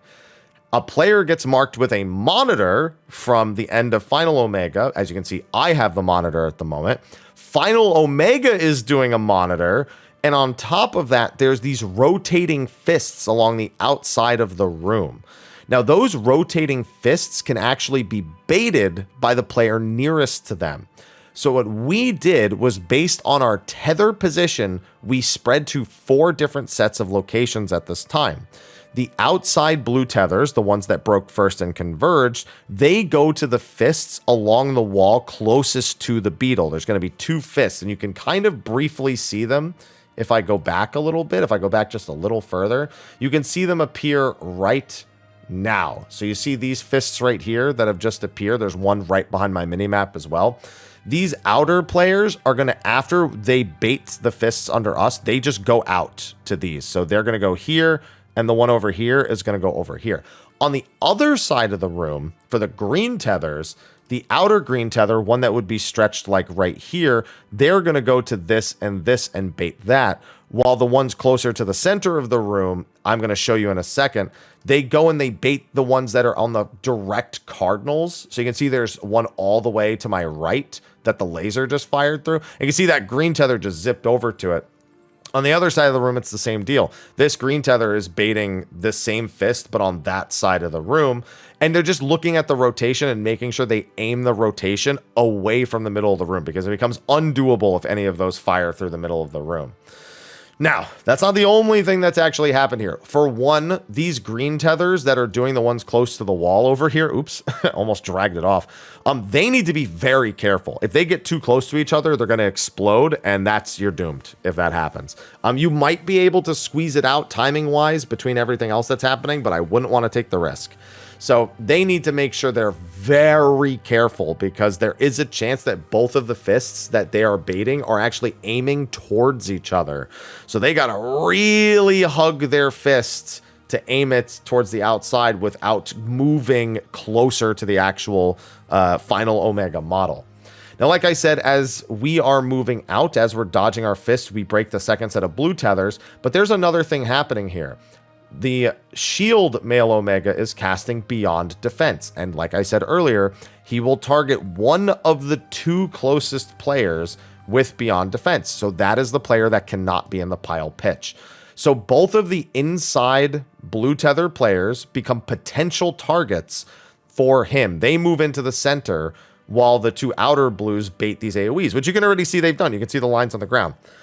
As soon as a target is selected, you can see he Beyond Defense that person. This person needs to make sure of two things, actually three things. Number one, they need to not be in this upcoming pile pitch stack, which we're going to do directly next to male. Pile pitch will always target the nearest player, so it's very safe to just stand like right next to him. Final Omega is doing a set of monitors. Two of the green tether players are going to be hit by that monitor. So the ones that are on that side of the room will get hit by him. What's my responsibility as the monitor player is I need to aim my monitor in such a way that it hits the other two players on the other side of the room with green tethers. But there's a caveat. There's a chance I could be hit with Beyond Defense and not be in the pile pitch stack. In this particular case, I am in the pile pitch stack and I need to be aiming the monitor. So my positioning needs to be very on point. You can see I'm just aiming it, parallel. I mean, you can't see anymore. Goodness. Let me go back a second. So you can see as the lasers are rotating towards outer space and as pile pitch is being cast, which it's being cast and all the lasers are going off at the same time, I am on the side of the room, safe from Final Omega. My pile pitch partners are on the safe side of Omega. The person hit by Beyond Defense is on the safe side, and they aren't so far out that they're at risk of being hit by the monitor. And then the other two green players get hit by my monitor. So once again, it's a case of all 8 players having magic vulnerability, all 8 players having twice come ruin. And yeah, that's just something you got to be very careful with. Now, the end of the phase is used to settle another mechanic that went out at the very beginning. Hello Near World and Hello Distant World. So what these buffs do is after they do a large explosion on a player, they then hop to either the nearest player or the most distant player, depending on the name of the skill. I have Hello Distant World, so after my explosion goes off, it's going to hop to the player furthest from me. And then it will hop one more time to the player furthest from that person. For Hello Near World, it's going to hop to the nearest player first, and then to the player nearest to that player who got hit. Now, on top of that, Omega is doing swivel cannon from the beetle form, so that is larboard or starboard. So we need to get to the safe side of the room. We need to start dealing with these green tethers, and we need to get in position for Hello Near and Hello Far. We had a pretty simple position for this. We sent Hello Distant all the way to the wall on the safe side of the room, just on the cardinal. And Hello Near just hung out near the center. You're going to see Swivel Cannon come pretty close to hitting them, but you can see that player right here about 2 rings out. I think you can even be a little bit closer, which we'll see in a second. And then we have 4 other players that need a responsibility. We have the player with the green tether that was furthest towards Final Omega. we have that group basically go opposite of the room. So again, going all the way back to the start of the phase, when we had the 2 lines of green tethers that I explained, one of those was closer to the wall. That group all the way up to this point is now going to be the ones responsible for being on opposite sides of Omega. And they have to be a little careful because there's an angle to Swivel Cannon because it's like Larboard and Starboard. It's not a flat 180 degree AoE like you'll see in a second. The other set of green tether players need to A, make sure everybody has magic vulnerability gone, everybody has lost Twice Come Ruin, so they don't accidentally kill people with Thrice Come Ruin, which will actually stack with Twice Come Ruin, as rude as that is. And then they're also going to position in such a way that they take the near tether jumps. So you can see they broke. What we did is we had the near tethers that are breaking here, the ones closer to the center of the room. They go to the beetle side of the room and stand on either side of whatever marker is there. In this case, it's the 2 markers. So you're going to see them real quick, TS and TV, how they're you're just kind of a little bit of a distance apart. One close to that, one a little bit further. I'm against the wall, the near tether's over here, and the far tether is way out there. Now, there are 2 remaining players, and they're actually standing kind of behind me. You can see if you look up here in the mini-map, it's kind of hard to see, but they're standing right here under the 3 marker against the wall. Those players are the players that had blue tethers that didn't get near or distant world. They don't have anything else to do. They're just avoiding everything at this point. And it's also worth mentioning that near world and distant world only target blue tether players. So you don't have to worry about a green tether potentially having near or distant world, which helps simplify it by a lot. So with that in mind, what ends up happening is, I guess I should kind of rewind so we can see if we can get a decent angle of Swivel Cannon so you can kind of see it off the left-hand side of the screen. So you can see it right there. So you can see Swivel Cannon aims at like an angle. So he could even move a little bit further in. He doesn't need to, but absolutely has the space to do it. And then you can see one person here. And this tether, you can see this person's actually in a danger zone. They almost got hit, but they make a last second adjustment because you do actually have a couple of seconds here when Swivel Cannon's AoE appears. So you have 1, 2, and you see them move over. Yeah, you see the tether, so you know they were over too far. And then all of it goes off. So the big thing with Hello Near and Hello Distant World is if you hit more than 1 player with it, you die. So if it hits 2 players at the same time, any individual one, it just kills that person. And if you die with Hello Distant or Hello Near World, it creates a galaxy explosion that just wipes the whole group, and there's nothing you can do about it. So bam, that's the size of the initial explosion. But then you see these arrows, these indicate the player that it's going to. So this near world is jumping to this person, which is then going to jump to this person. Mine is jumping, you can see the arrow going way out here to the green tether, and then it's going to jump to the other green tether player back. So you see that second jump that happens right there. We'll go back and watch it one more time. And that resolves it. Now, there's one other element to this that's very important for the rest of the phase. Yeah, so now you can see the other arrow, the distant world one going all the way over and the near world one going to that person. Very simple, very basic, resolves the entire mechanic. However, there's one last thing to this. Everyone who gets hit by Hello Distant or Hello Near World gets a stack of Dynamis. Now, specifically, let me get the exact name of it because I don't remember, but it's going to appear on screen in a second here. In 2, 1, 0, you get a stack of Quickening Dynamis. Now, the trick to this, everyone needs to end the phase with 3 stacks of Quickening Dynamis. If you do not do this, you will die in the final phase. It is unavoidable. It is an absolute. And yes, it is possible to not have 3 stacks by the end. So like you could have other people get hit extra times and that's fine. They're not just going to die for having more than 3 stacks, but they've now taken stacks away from people and ensured their demise. Now, this is a 2-minute buff window, but we still have to make sure that this last tether break that happens after everyone's magic vuln has completely worn off. We do this when the debuff ticks down to 2, which technically means 2.9 seconds remaining. And then we break it after that. So you can see the last magic vuln's kind of falling off right here on a few people. And then bam, they break it before it enrages. Oh, and if you don't break those tethers before they enrage, you die. So don't do that. And then it's a 2-minute window with pots. So this is one of our big damage windows. I made sure to tuck everything away. You can see I have all the feathers. You can see I have all my buffs, everything that's here.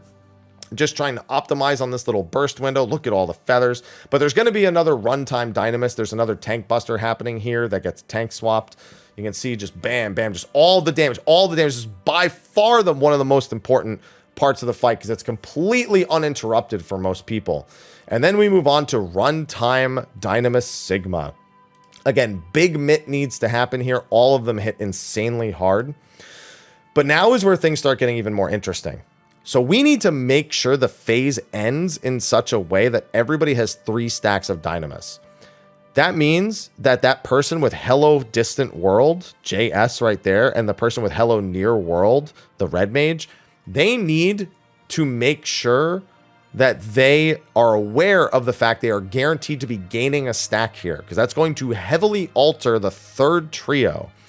But the way that we end up doing this actually ends up making a whole lot of sense. So let me just get through this. So first of all, we have the PlayStation tethers again. This is the same deal. It's either remote glitch or mid glitch. We can actually see right here that it's mid glitch, and we do a similar lineup. You know, we make sure it's triangle, circle, square, X on both sides, everyone standing apart. So you can see this nice nifty little lineup. We actually do it relative to Omega M right here because it's opposite of 2 fists that are going to fire lasers. Now, after a few seconds, and I'll talk about these markers over our heads in just a second, but just let me finish this first.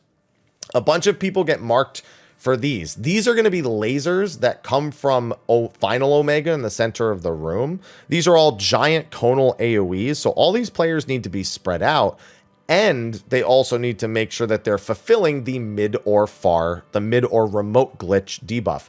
However, 2 players are not marked by these debuffs, and I think it's actually GH and I think this person that I'm tethered to. Yes, so these are the 2 people unmarked. So I almost did it again. So these 2 fists that have these lines coming out of them that are kind of hard to see, but if I go back, you can see them a little better. See those lines that are kind of crossing and aiming at the party? Those will hit the players furthest from the fist. So the 2 players without wave cannon markers need to be the ones baiting those fists. So we came up with a priority system for this as well. And I like to call it northmost, northwest. So the northmost group with 2 markers in it, so you can see that would be the actual north group here, the triangle pair. One of those players stands north and the other player opposite. We just do like a clockwise rotation. So like this player with the 3 marker moves over to this spot and this player goes all the way south and fulfills the mid glitch condition. And then the northmost group that only has 1 player marked, which would be the group right in front of us, the one with the chain 1 marker here, their unmarked player goes northwest and the opposite player goes southeast. That forces the other 2 groups to only have 1 reasonable way of solving the mechanic. The second pair of people that has 2 markers have to be east and west because the remaining spot open needs to be the fist baiter. So then the southmost group that only has 1 marker has a northeast player and a southwest player. Now, on top of that, we need to make sure we're fulfilling mid or far glitch. Because we are mid glitch, we need to make sure that we are just about on the inside of our markers. So if you're looking at the arena floor, that's 1, 2, 3 rings is pretty much what we're using right here. At least the lines on the ground from the center. So 1, 2, 3. Well, actually, yeah, 1, 2, 3, 4. 4 lines. 4 of these ring lines from the center of the room outward. And also because I'm southwest, I need to make sure I'm behind the fist anyway, because otherwise it's going to blast me in the face, even though I'm not the target. So this will allow the 2 unmarked players to take the fist baits, and the other 6 players to just take their damage. Make sure you mitt this shield. You can see we actually have pretty big shields here. We have Seraphic Veil, we have a Sucker, and that's actually all we have. We don't have any other mitts, and it does quite a bit of damage to us, as you can see right here. Now, that's all fine and dandy. However, there's one other mechanic. There are these towers that require either 1 or 2 players in them. Now, fortunately, these towers are actually somewhat predictable. So if you have mid glitch, there's always going to be 6 towers, and they're always going to be the exact same kind of layout. However, their actual orientation is going to depend on where Omega M was at the start of the phase. It can either be where he was as like kind of like a north designation or opposite of him. But either way, you just need to get to know the patterns, and you need to look at that spot or the spot opposite of it to quickly identify. However, if we had had remote glitch, we would have had only 5 towers with a similar orientation, because they need to make sure the tower setups actually allow us to solve mid and far glitch while also being knocked into the towers. And yes, we will have to take a knockback from the center of the room, very similar to the Heaven's Fall mechanic of UCOB, but just a little bit more complicated. So this mid glitch tower setup is one of the more confusing things that can happen, so I'm kind of glad it's in our clear VOD. So there are 6 total towers, and what we like to do for this, I call it the smiley face setup. There's 2 towers that are right next to each other that require 1 player each. We use that as kind of like the north designation. So you know how earlier I mentioned how we use the eyeball during the second phase as our kind of true north, or the 3 males as true north? Those 2 towers in the mid glitch scenario act as our true north. And then we do a kind of Heaven's Fall setup. Based on where we took either our laser or our arm cannon, we have designations of clockwise 1, 2, 3, and 4, or counterclockwise 1, 2, 3, and 4. In this setup, for example, the players on 4A, 1, and B all would have been clockwise, because 4 would have been our true north scenario based on where our lasers were taken. Whereas D3, C, and 2 are clockwise or counterclockwise 1 through 4. Now that's all fine and dandy on the normal one. On the one with remote glitch, that actually works perfectly. Clockwise 1 and counterclockwise 1 both have to get knocked into the same tower, but every other player can just count, you know, oh, I'm clockwise 2, you know, look north, go 2 towers, I'm good. I'm counterclockwise 4, okay, look north, go counterclockwise 4 towers, I'm good.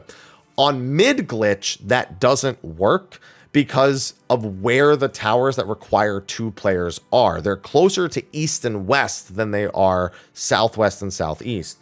So my personal rule, what I call for myself when I'm trying to make sure I'm doing my orientation correct during the mid glitch setup, is I call mid means skip.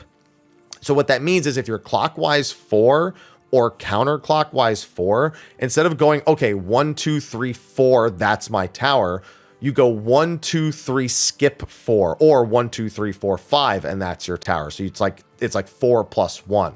The other thing that I do is if I'm clockwise 4 or counterclockwise 4, I say that, okay, it's mid glitch, I'm clockwise 4, that means I'm counterclockwise 2. Or, okay, it's mid glitch, I'm counterclockwise 4, that means I'm clockwise 2. For me, my own personal kind of mental process, that works really well for reminding me that the mid glitch scenario is very different from the remote glitch scenario. Now, in this particular run, I am counterclockwise 3, so I don't have to do all those hoops. I can see those towers and instantly know where I'm going, because, okay, I'm counterclockwise 3. I'll freeze it for you as soon as they appear. Bam. Okay, so 4 is north, so I need to go counterclockwise from there. We've got 1 tower here. Then as I see that, tower 2, tower 3, done. That's all it takes for me to know exactly where my tower is, line myself up with it. And then there's one last bit. We get knocked back, but not only that, you still need to fulfill mid and far glitch. So if it's mid glitch, you have to stand in the middle of your tower. If it's far glitch, you need to get all the way to the wall. Like, don't run into the wall, but as close to the wall as you can safely get. Otherwise, the distance is not enough, and you will die to the vulnerability up when the tower hits. And then if you have the near or distant world, it ends pretty much immediately. Now, we get to talk about these markers over our heads. We had a lot of marker responsibility being given to various party members to try and add some modicum of sense to all the craziness. So one of our healers marked 3 of us with chain 1, chain 2, and chain 3. Those are going to be positional designations that we use in this final stretch of trio number 2. Now, in case you're wondering about the logic behind this, there isn't much of any logic at all. It just can't be the players with near world and distant world. That is the only thing that matters. I will say this, we also need to make sure that both of the players that have no Dynamis stacks are hit by Dynamis on this setup. If they do not get hit here, if they do not have at least 1 stack, by the end of this mechanic, they cannot fulfill the 3 stack requirement. So if you have no stacks, you are always being hit by near or far here. However, if you have 1 stack, but no near or far, you are an eligible target. We just let the healer pick 3 eligible targets and say, you guys are going that way. They just like went down the party list and quickly clicked 3 people that meet that condition and mark us all. So that's all that means. That's how we decided to do that. Now, for this last sequence, there's going to be 2 more arm cannons that are going to be aimed, and there's going to be another dynamis hop. So there's going to be another near and another distant, which means 6 more people are going to get dynamis stacks. You're going to have a few people get 2, you're going to have 4 people with 1, and that's just how it's going to be. Now, on the north, I won't say the north, we use Omega F as our true north for this mechanic. She's either going to do the Blizzard AoE from earlier, like we talked all the way back in phase 2 when I mentioned how the male can be shield and the female can be sword legs like Camille or staff. Excuse me. This is her being the staff layout. So we have to look at which one she is, because that's going to determine how we handle this rotating AoE in the center of the room. So all the players that are marked by the healer, chain 1, chain 2, and chain 3, we all go towards F. On the other side of the room, the near world, distant world, and the other 3 players are going over there. And it's going to be up to them to determine how they want to orient. We actually did verbal callouts for this. We could have done another marking system where people are just given marks or mark themselves, and we use that for a designation. We just had 3 of those players, the 3 remaining players that aren't near or distant. One calls anchor, one calls far, and the last one either says I'm behind you or fill or whatever. We did verbal callouts for that. But I'm going to go up towards here. My job as a Mark II is probably the easiest job in all of this entire mechanic with the way we set this up. My job is to get hit by Dynamis far, and that is it. I stand directly on the opposite side of the other party, and that's my only responsibility. Now, before we start following this rotating AoE, again, we need to look at Omega F. Here, she is in staff form, so we know she's going to do a cross AoE. If you move early, you're going to get hit. If she has the leg AoE, we would have to follow this rotating laser in behind it and then make sure we don't get hit by it. But as you can see here, bam, she does that cross AoE. We need to make sure we don't get hit by. And then we can all get into position. We did it so that the player marked with bind 1 doubles back to bait one of the fists, and the player with bind 3 keeps running to bait the other fist. You still need to be mindful of the rotating laser. It rotates about 120 degrees, but you need to make sure that you don't get clipped by it. So if you need to stand like a few steps off, you can see chain 1 is standing a few steps off of where they need to be. That's fine. They have a second to move in, bam. So now they're both across from the fist. You can see one fist there, firing directly across. I'm in a position just to get hit by a Dynamis, but we have the near Dynamis is right here. We have right up against the Cardinal, or just by the Cardinal over here. We have the person, whoever called far. We have a person following behind them, and we have an anchor on the complete other side of the room.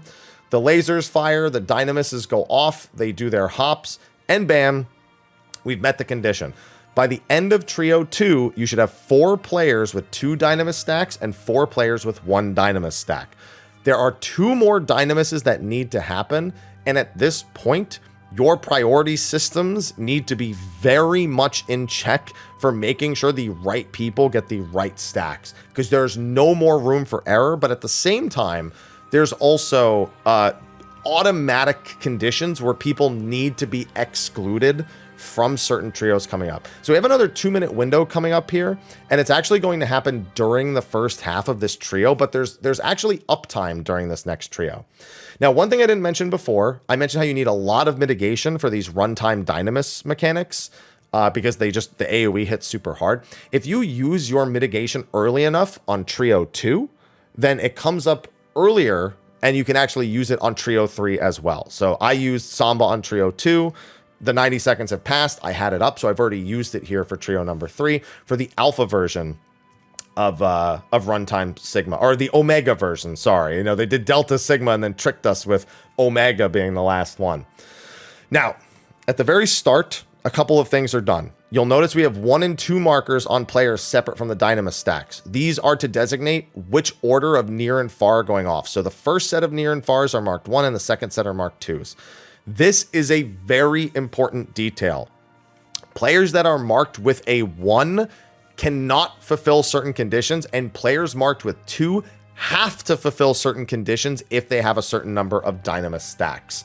So I'll get to that when we finish it, but this part right here is trying to do a 2-minute window while recognizing a bunch of AoEs. We call this Predation 2.0 because it's very similar to the ultimate predation mechanic in the Weapons Refrain ultimate. It's a ton of AoEs. You need to find a tiny safe spot, but in this particular case, you actually have to find 2 tiny safe spots back to back. So what happens here is 2 sets of Omega M and F appear, and it's the same deal. They can either have like the sword legs on F or the staff, or it could be the sword or the shield on M. And those automatically dictate the kind of safe spots that you actually have available to you. So for example, if Omega M is in shield mode, it guarantees you have to be on the same side of the room as Omega M. However, if Omega F has the sword legs and Omega M has the shield, for example, then where that safe spot is changes than if Omega M was shield and Omega F was the blizzard. So it just creates a lot of really tiny safe spots, but there's a few basic rules you can follow. Number 1, if Omega M is sword and Omega F has shield legs, you're always on the same side of the room as Omega F, and you're always really close inside the boss hitbox. If it's Omega M and he has shield and Omega F has blizzard, then you're halfway between one of the 2 raid markers that are perpendicular to him. If it's Omega F with sword legs, but Omega M, there's so many rules. It's ridiculous. There's a whole bunch of diagrams that honestly, I'm afraid of screwing up the description, but basically you just need to look at them and determine where safe spots are. And it's normally one of 2 safe spots because it's not only Omega M and F that are going to do AoEs here. It's also Final Omega. So with Final Omega, those lasers he's doing, it hits on the sides. So like we actually want to stand in line with this. So here's like a nice easy one, for example. Omega F has the legs here and Omega M is sword. So we know we need to be in the boss hitbox in line with the lasers. So we don't want to be on the left or right of these lasers, and you'll see those fire off in a second. However, a second set of Omega M and Fs actually appeared. And it was, for us in our clear, I believe it was the same. Oh, no. So, okay. So you can see, hold on. Let me get a nice pause there so you can see what the safe spot looks like. So we look at Omega F, we line up with her, and then we just go to the nearest kind of cardinal. And then this is going to be kind of tough because I'm using Windows Media Player for this. So you can see the safe spot that creates, because it's not safe on that side of the room because it's sword Omega. You can see the AoEs coming from the boss make his flanks not super safe, so you can see these AoEs. But then you can also see Omega F's kind of line AoE, this like kind of lighter gray, darker box. That's because she's not hitting that section, so there's less overlap of AoEs there. And then it creates this kind of like diamond safe spot with this layout. Now for the second set, Final Omega is going to alternate his AoE safe spots 90 degrees. So we know that the next safe spot is in one of 3 spots, depending on the pattern. On either side of the boss, depending on the pattern, it could be deep into the hitbox again. It could be about halfway between our markers and the very center of the room, or it can be all the way at the wall. So those are the only 3 possibilities, but it could also be on either side, depending on what we get. Now for our second pattern, we got male with shield and female with sword legs. So it actually narrows down our options by a lot because we know we have to be on the same side of the room as M with shield because he creates a donut AoE. But we also know we need to be in because of Omega F having the sword legs. So that forces us into another one of those narrow safe spots right here because there's just no other way to solve it. Now at this point, you're probably noticing that there's a ton of markers over our heads, and that's because our healers and our tank have been busy. Because as I mentioned earlier, there are certain things that need to be achieved in this last section. There's going to be 2 different sets of Dynamis hops, and again, you need everyone to end with 3. So if somebody already has 2 stacks, they can only gain one more stack across both of these. So you need to make sure who's being hit by the first set and who's being hit by the second set is very carefully gauged. There's only a couple of really major rules that need to be followed. Number one, if you have 2 Dynamis stacks and you have the second distant or near world, so you have the number 2 marker on top of that, you cannot be in this first set of Dynamis stacks, because then you'll have 3 stacks going in and then you're guaranteed to get another one because you have distant or near.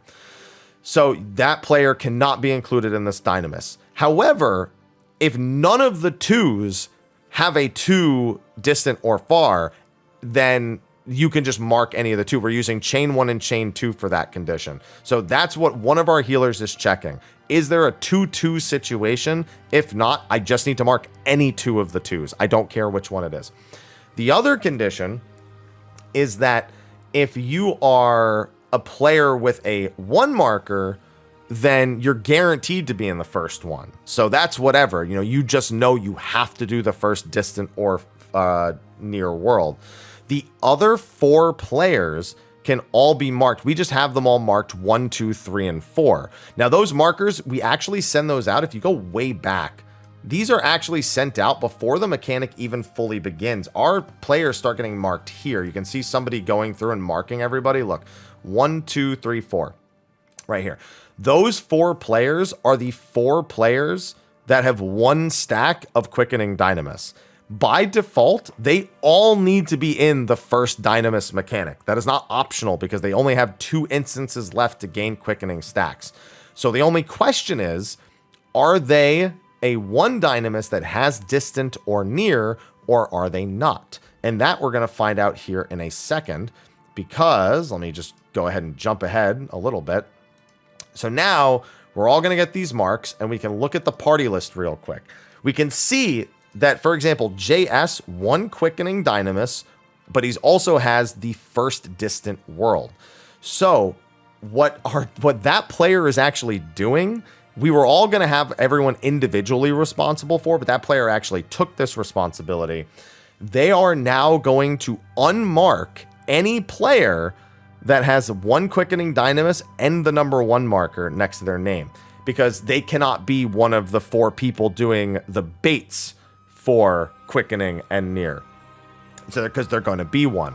So then what happens when we fast forward over to this section right here, after we've done both of our dodges, the people marked with chain 1 and chain 2 are going to take these monitor hits. They are out of the first Dynamis. They are resolving these monitor hits. The other 6 players are doing near and distant. So if you are one of the players marked 1, 2, 3, and 4, this is how we had it set up. I don't expect everyone to do it this way. Then you are going to be one of the baits. 1 and 4 we have do the distant baits, and 2 and 3 do the near baits. And we have all those people at the wall. So 2 and 3 are at the cardinal on the wall, slightly separated from each other. And 1 and 4 are north and south, while also not being on the monitor side of the room. Very important.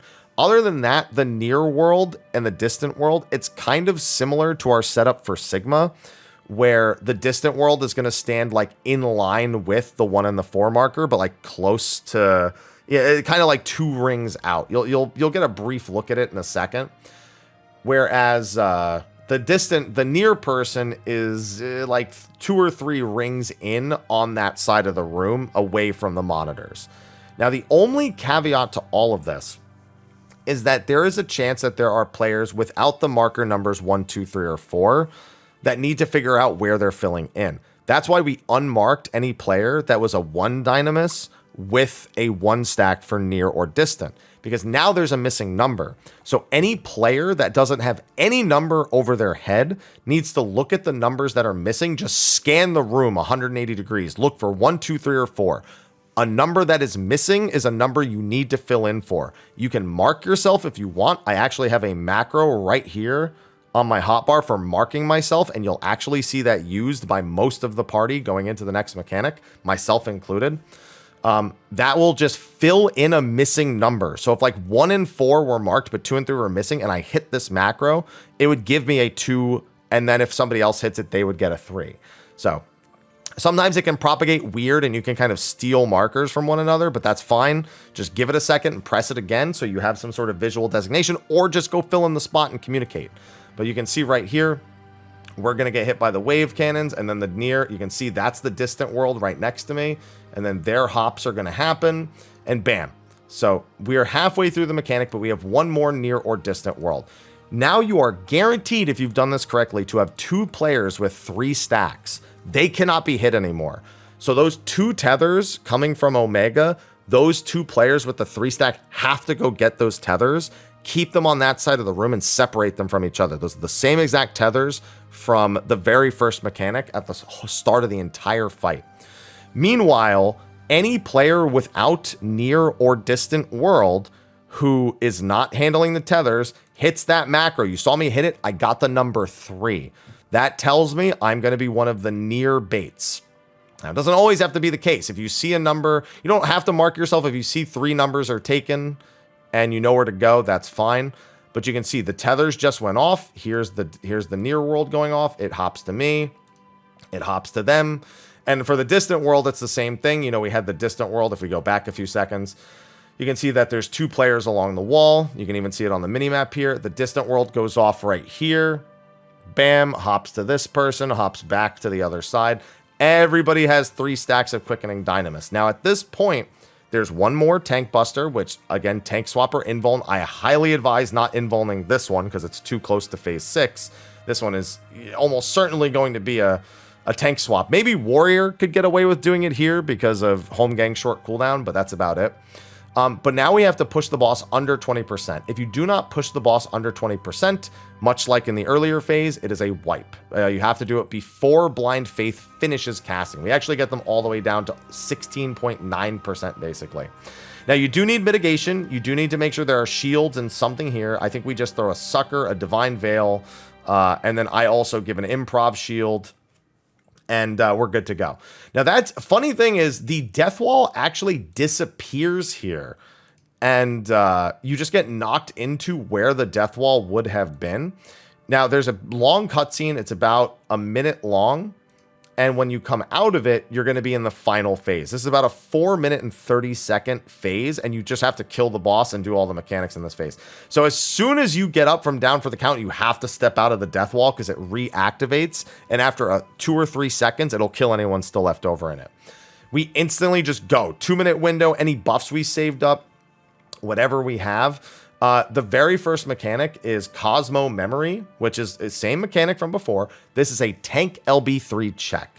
What's going to happen is when you get hit by Cosmo Memory with tank LB3 up and survive it, the 3 stacks of quickening dynamis will transform into a new buff. And this is very important because without this buff, the whole phase is doomed. You will now get, what is it called? Brilliant. What is it called? Brilliant Dynamis. There you go. Yeah, now it's everyone has Brilliant Dynamis. This has 2 different effects. Number 1, it reduces the damage you take in this phase by a massive amount, somewhere upwards of 80 to even 90% of damage.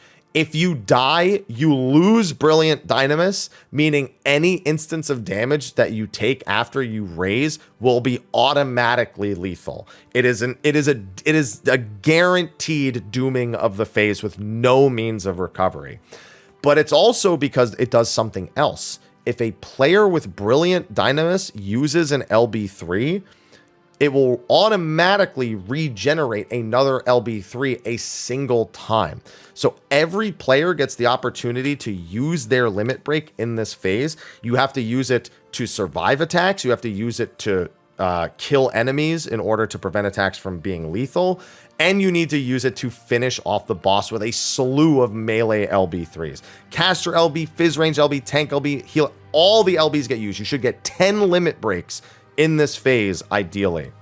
So, with that in mind, we now have to do a set of very simple mechanics, but very mitigation-specific mechanics. If you miss a single piece of MIT, you're dead. That's the end of the road. There's no room for screwing it up. There's no room for forgetting. Maybe damage variance gives you a chance, but you don't want to rely on that. You don't rely on that to kill the bosses. You shouldn't rely on it to stay alive. So the first mechanic is his auto attacks, which don't hit hard at all. Like, the tanks are going to find the auto attacks pathetic. It will target the first in aggro and the furthest player. So your main tank doesn't really matter too much where they stand. They just need to not be also the furthest player, because those auto attacks give a magic vuln.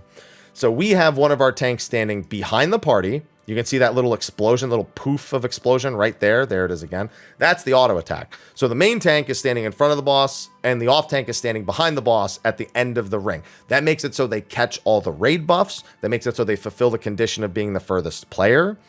And then you can get through the autos. And between every major mechanic, there's going to be those 2 auto attacks. So your tank needs to, excuse me, I've been talking for so long, I'm starting to die over here. That tank needs to be very aware every time a mechanic ends to be the furthest player out. And they still want to be somewhat close to the group to make sure they don't miss any buffs or anything of the like. Now, the first major mechanic is Cosmo Arrow, and we call these Exa Squares. Basically, if you did Rubicante, remember the first mechanic that he does after he grows the Dark Wing? This is that mechanic, just amped up a little bit. It's 2 back-to-back AoEs that will do the exact same thing. So the pattern can go one of 2 ways. It can either be a cross AoE through the middle first, and then a box AoE along the outside that then cascades, as I've described, or it can be the outside one first, as you're seeing here, the box, and then the cross AoE through the center. We got to finish up this fight before I choke to death.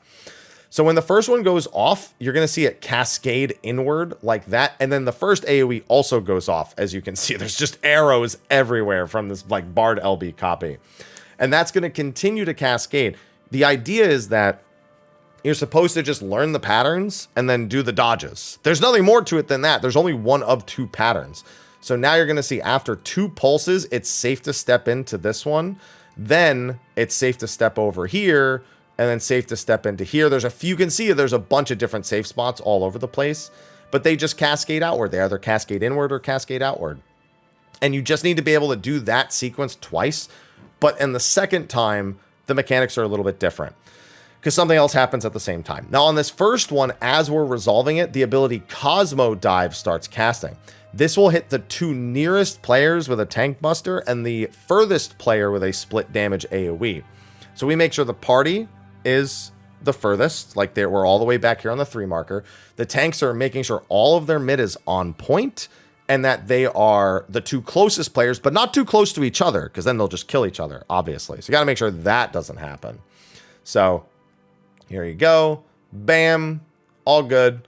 Everyone survived. And then once again, you're going to have those 2 autos. So the tank, you can see them circling around. They're going behind the party again. The 2 autos are going to happen. And then we move on to Unlimited Wave Cannon. This is a more traditional Exa flare. This is going to be AoEs that gradually travel from one side of the room all the way across. But there's also going to be baited AoEs under the party. So what we need to do is we need to start the baited AoEs in the center of the room.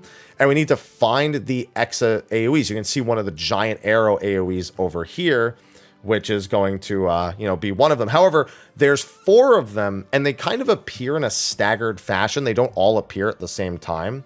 So you can see right there how one of them appeared in front of me, and then another one appeared to the right. That's what you're looking for. You want to find the one that appears first. So you can see the one by D, and then the one by 4, and then another one appears by A, and then another one by 1. So then we want to find that first one. We want to start moving a little bit away from it. We don't want to run like right next to it because it can actually get kind of dicey because of the rate it travels. But we're also baiting 6 AoEs behind us as well.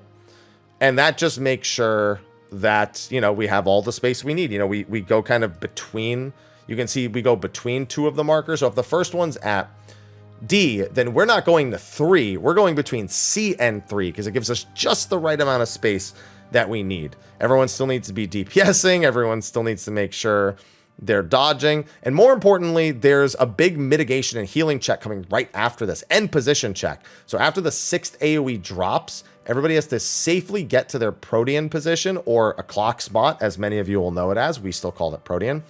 And then Wave Cannon will start casting. Now this is about an 11.5 second cast time. At about the 25% mark of the cast, it'll fire 4 lasers at 4 random players. And then about 50% through, it'll fire the 4 lasers at the other 4 remaining players. So you need to make sure you're not overlapping, and you need to make sure you survive that hit. I've just died outright to that hit before. This hit right here, that laser. and then bam, second laser. Now, after this, with the remaining 5 or so seconds, when it finishes casting, it's going to do a massive split damage AoE. But the 2 closest players are going to take more damage. So one of our tanks is Hallowed, and the other tank is kitchen sinking this, just throwing everything they have at it. And then, of course, we have, you know, Shield Samba here. We have Soil. We have a Sucker Shield. We just have a bunch of mitigations up here, as well as just full health. And bam, like it still nearly kills us. And then right after that, back to 2 more autos. Bam. 1 more. Bam. And now we move on to Cosmo Arrow 2. So this is the last time this particular mechanic happens in this phase. And it's identical to the first. It can be in first or out first. We actually got in first. So this is the other pattern that we didn't see last time. And the big difference with this one is in the middle of Cosmo Arrow, another wave cannon is going to happen. Exact same thing, the 2-4 AoEs followed by the split damage AoE at the end. But it means that everyone needs to dodge this mechanic in such a way that no 2 players are overlapping when wave cannon starts going out. So you're going to see a lot of us split away towards the Cardinals. So 1, 2, go out. See me split over here. So what I learned the hard way is right about now, wave cannon is actually about to lock in my position for the damage. There was a time when I was all the way at C, I was nowhere near another player, and I overlapped with somebody because it locks in your position super early. So it's very important to know the patterns for these and to be as far towards where you're going to be dodging as possible at any given point. So here you can see I know 1, 2, and then I'm out. That's it. Because if I'm even half a second late, it had actually already decided. I'll show you exactly when it decided when it's snapshot for wave cannon. Right here, it has already decided where my instance of damage is for wave cannon. So if I'm not any further, maybe it waits till I'm right about here. But I died to something similar, and then even though it hits me right here, you got to be quick. It's one of the most important things of the entirety of this phase. And then you still have to dodge the last Exo line while doing the last one. And then there's still the split damage at the end. Probably the scariest mechanic combo of the entire phase. I Curing Waltz. I make sure I had us improv at the start. We have Wings. We have Soil again. Again, we have Shields. We just mitt. And then once again, blast us in the face. Oof. And fortunately, we had worked out our tank mitt because we actually had a lot of tank deaths to that in particular. But we managed to get that one under control. Now there's another unlimited wave cannon after the 2 autos, but this one's going to be followed by Cosmo Dive. Much easier to deal with. We see that once again it's at 4, so we're going to go between D and 3. So you can see we're moving over. 2, 3, 4, 5, and then Cosmo Dive starts casting. This is the same as it was before. The party needs to be out and the 2 tanks need to be in, but also again you need to make sure the mitigation is on point. We had a 1 living dead and a ton of cooldowns on the other one. Now this is where the Enrage sequence begins. Technically the Enrage sequence doesn't begin for 3 more mechanics, or 4 more mechanics even, but this is considered the official beginning of the LB phase. All the players that have limit breaks are going to be limit breaking in the next 90 seconds. So first, as soon as we clear all 6 of those AoEs, we have one of our melees instantly prepare a melee LB. So they're going to do that. As soon as theirs goes off, all of us are moving in. We still have to do the auto mechanic. As soon as they can, our other melee does their limit break. You have to make sure that when you limit break, you can see it changes your Dynamis buff to a different one. That's so, you can't get another free Dynamis after that. But you can see it just keeps look at our limit break gauge after each one. Bam, bam, bam. And keep in mind, you don't have to wait till it's all the way full. It's as soon as it's registered, it's filling, it technically counts as 3. And you'll see that in a second. Now we have the last major instance of damage and healing in that of Cosmo Meteor. Everyone's going to bait an AoE in the center of the room, then spread to our clock spots. And then we need a caster LB and a fizz ranged LB. A bunch of meteor ads are going to appear. It is vital that you do not, if you are not using one of the LBs, you do not target these meteors. In fact, even if you are one of the LB people, you should not be targeting these meteors at all, because the boss is targetable the whole time. The limit breaks will kill all of those meteors. you should be DPSing the boss the entire time. More importantly, however, Cosmo Meteor is going to hit the party very hard 3 times in a row. It's going to do 2 sets of 4 meteor drops, then another 2 set of 4 meteor drops, then 3 spread damage flares, and another meteor drop on the player for a split damage AoE on one of the non-flared players. So we have spread lows here. We have Samba. Oh, so we actually start with Sucker. Then we use Samba as we're running out. It looks like we have Expedient. I think I see Dark... No, that's not Dark Missionary. I see Expedient. I see Samba. I can't even see... Oh, no, I do have Dark Missionary. There it is. And you're going to see this first instance of damage blast my health bar. It does like 100,000 damage unmitigated. It's ridiculous. On every individual player to boot. Plus Magic Vuln, so you all need to make sure you're spread. To settle all this healing, we actually send our White Mage into the center of the room to do healing from the center, but also the Scholar does a buffed Adlo on them and then spreads it from the center of the room onto every player. So that is our solution for the mitigation here. I believe something similar is done in some of the World Prog videos. I think that's where we got the idea from. I think it was Ether Group 3's clear video. That's where we got that idea from. But you can see as soon as the Red Mage gets to their spot for the spreads here, they instantly start LB3ing. I would tell you, if you are the caster LB here, please make a target limit break macro. Do not try to place this on the ground. Make a macro that just uses the limit break at target location and aim at the boss, because it perfectly encapsulates all of the meteors. Now, there's a ton of small meteors here and 2 large meteors here. So the caster LB will take care of all the Cosmo Comets and heavily damage the Cosmo Meteors. But then, as soon as the caster LB finishes, I'm spamming pressing it already. You can see me trying to spam press it. You need the ranged LB to kill the 2 Cosmo Meteors with the remaining damage. So now I'm LBing from south to north to kill 2 Cosmo Meteors and hitting the boss. But at the same time here, there were 2 sets of meteor drops. We've gone through so much MIT, so much healing. But now there's these 3 flares and a split damage AoE on the 5 remaining players. So because I can't move, because I'm using my limit break, I call for north safe, and the other 2 flares are going to go to the B and D marker. So always the party will either be with me down on C if I don't have a flare, or they'll be opposite of me north, and always hitting the boss, because the boss is targetable this whole time. Very, very important. See, I'm dying here. I actually dropped target on the boss there. I don't know how, but either way, I was LBing, so it doesn't matter. When did I drop it? Now that I'm looking back.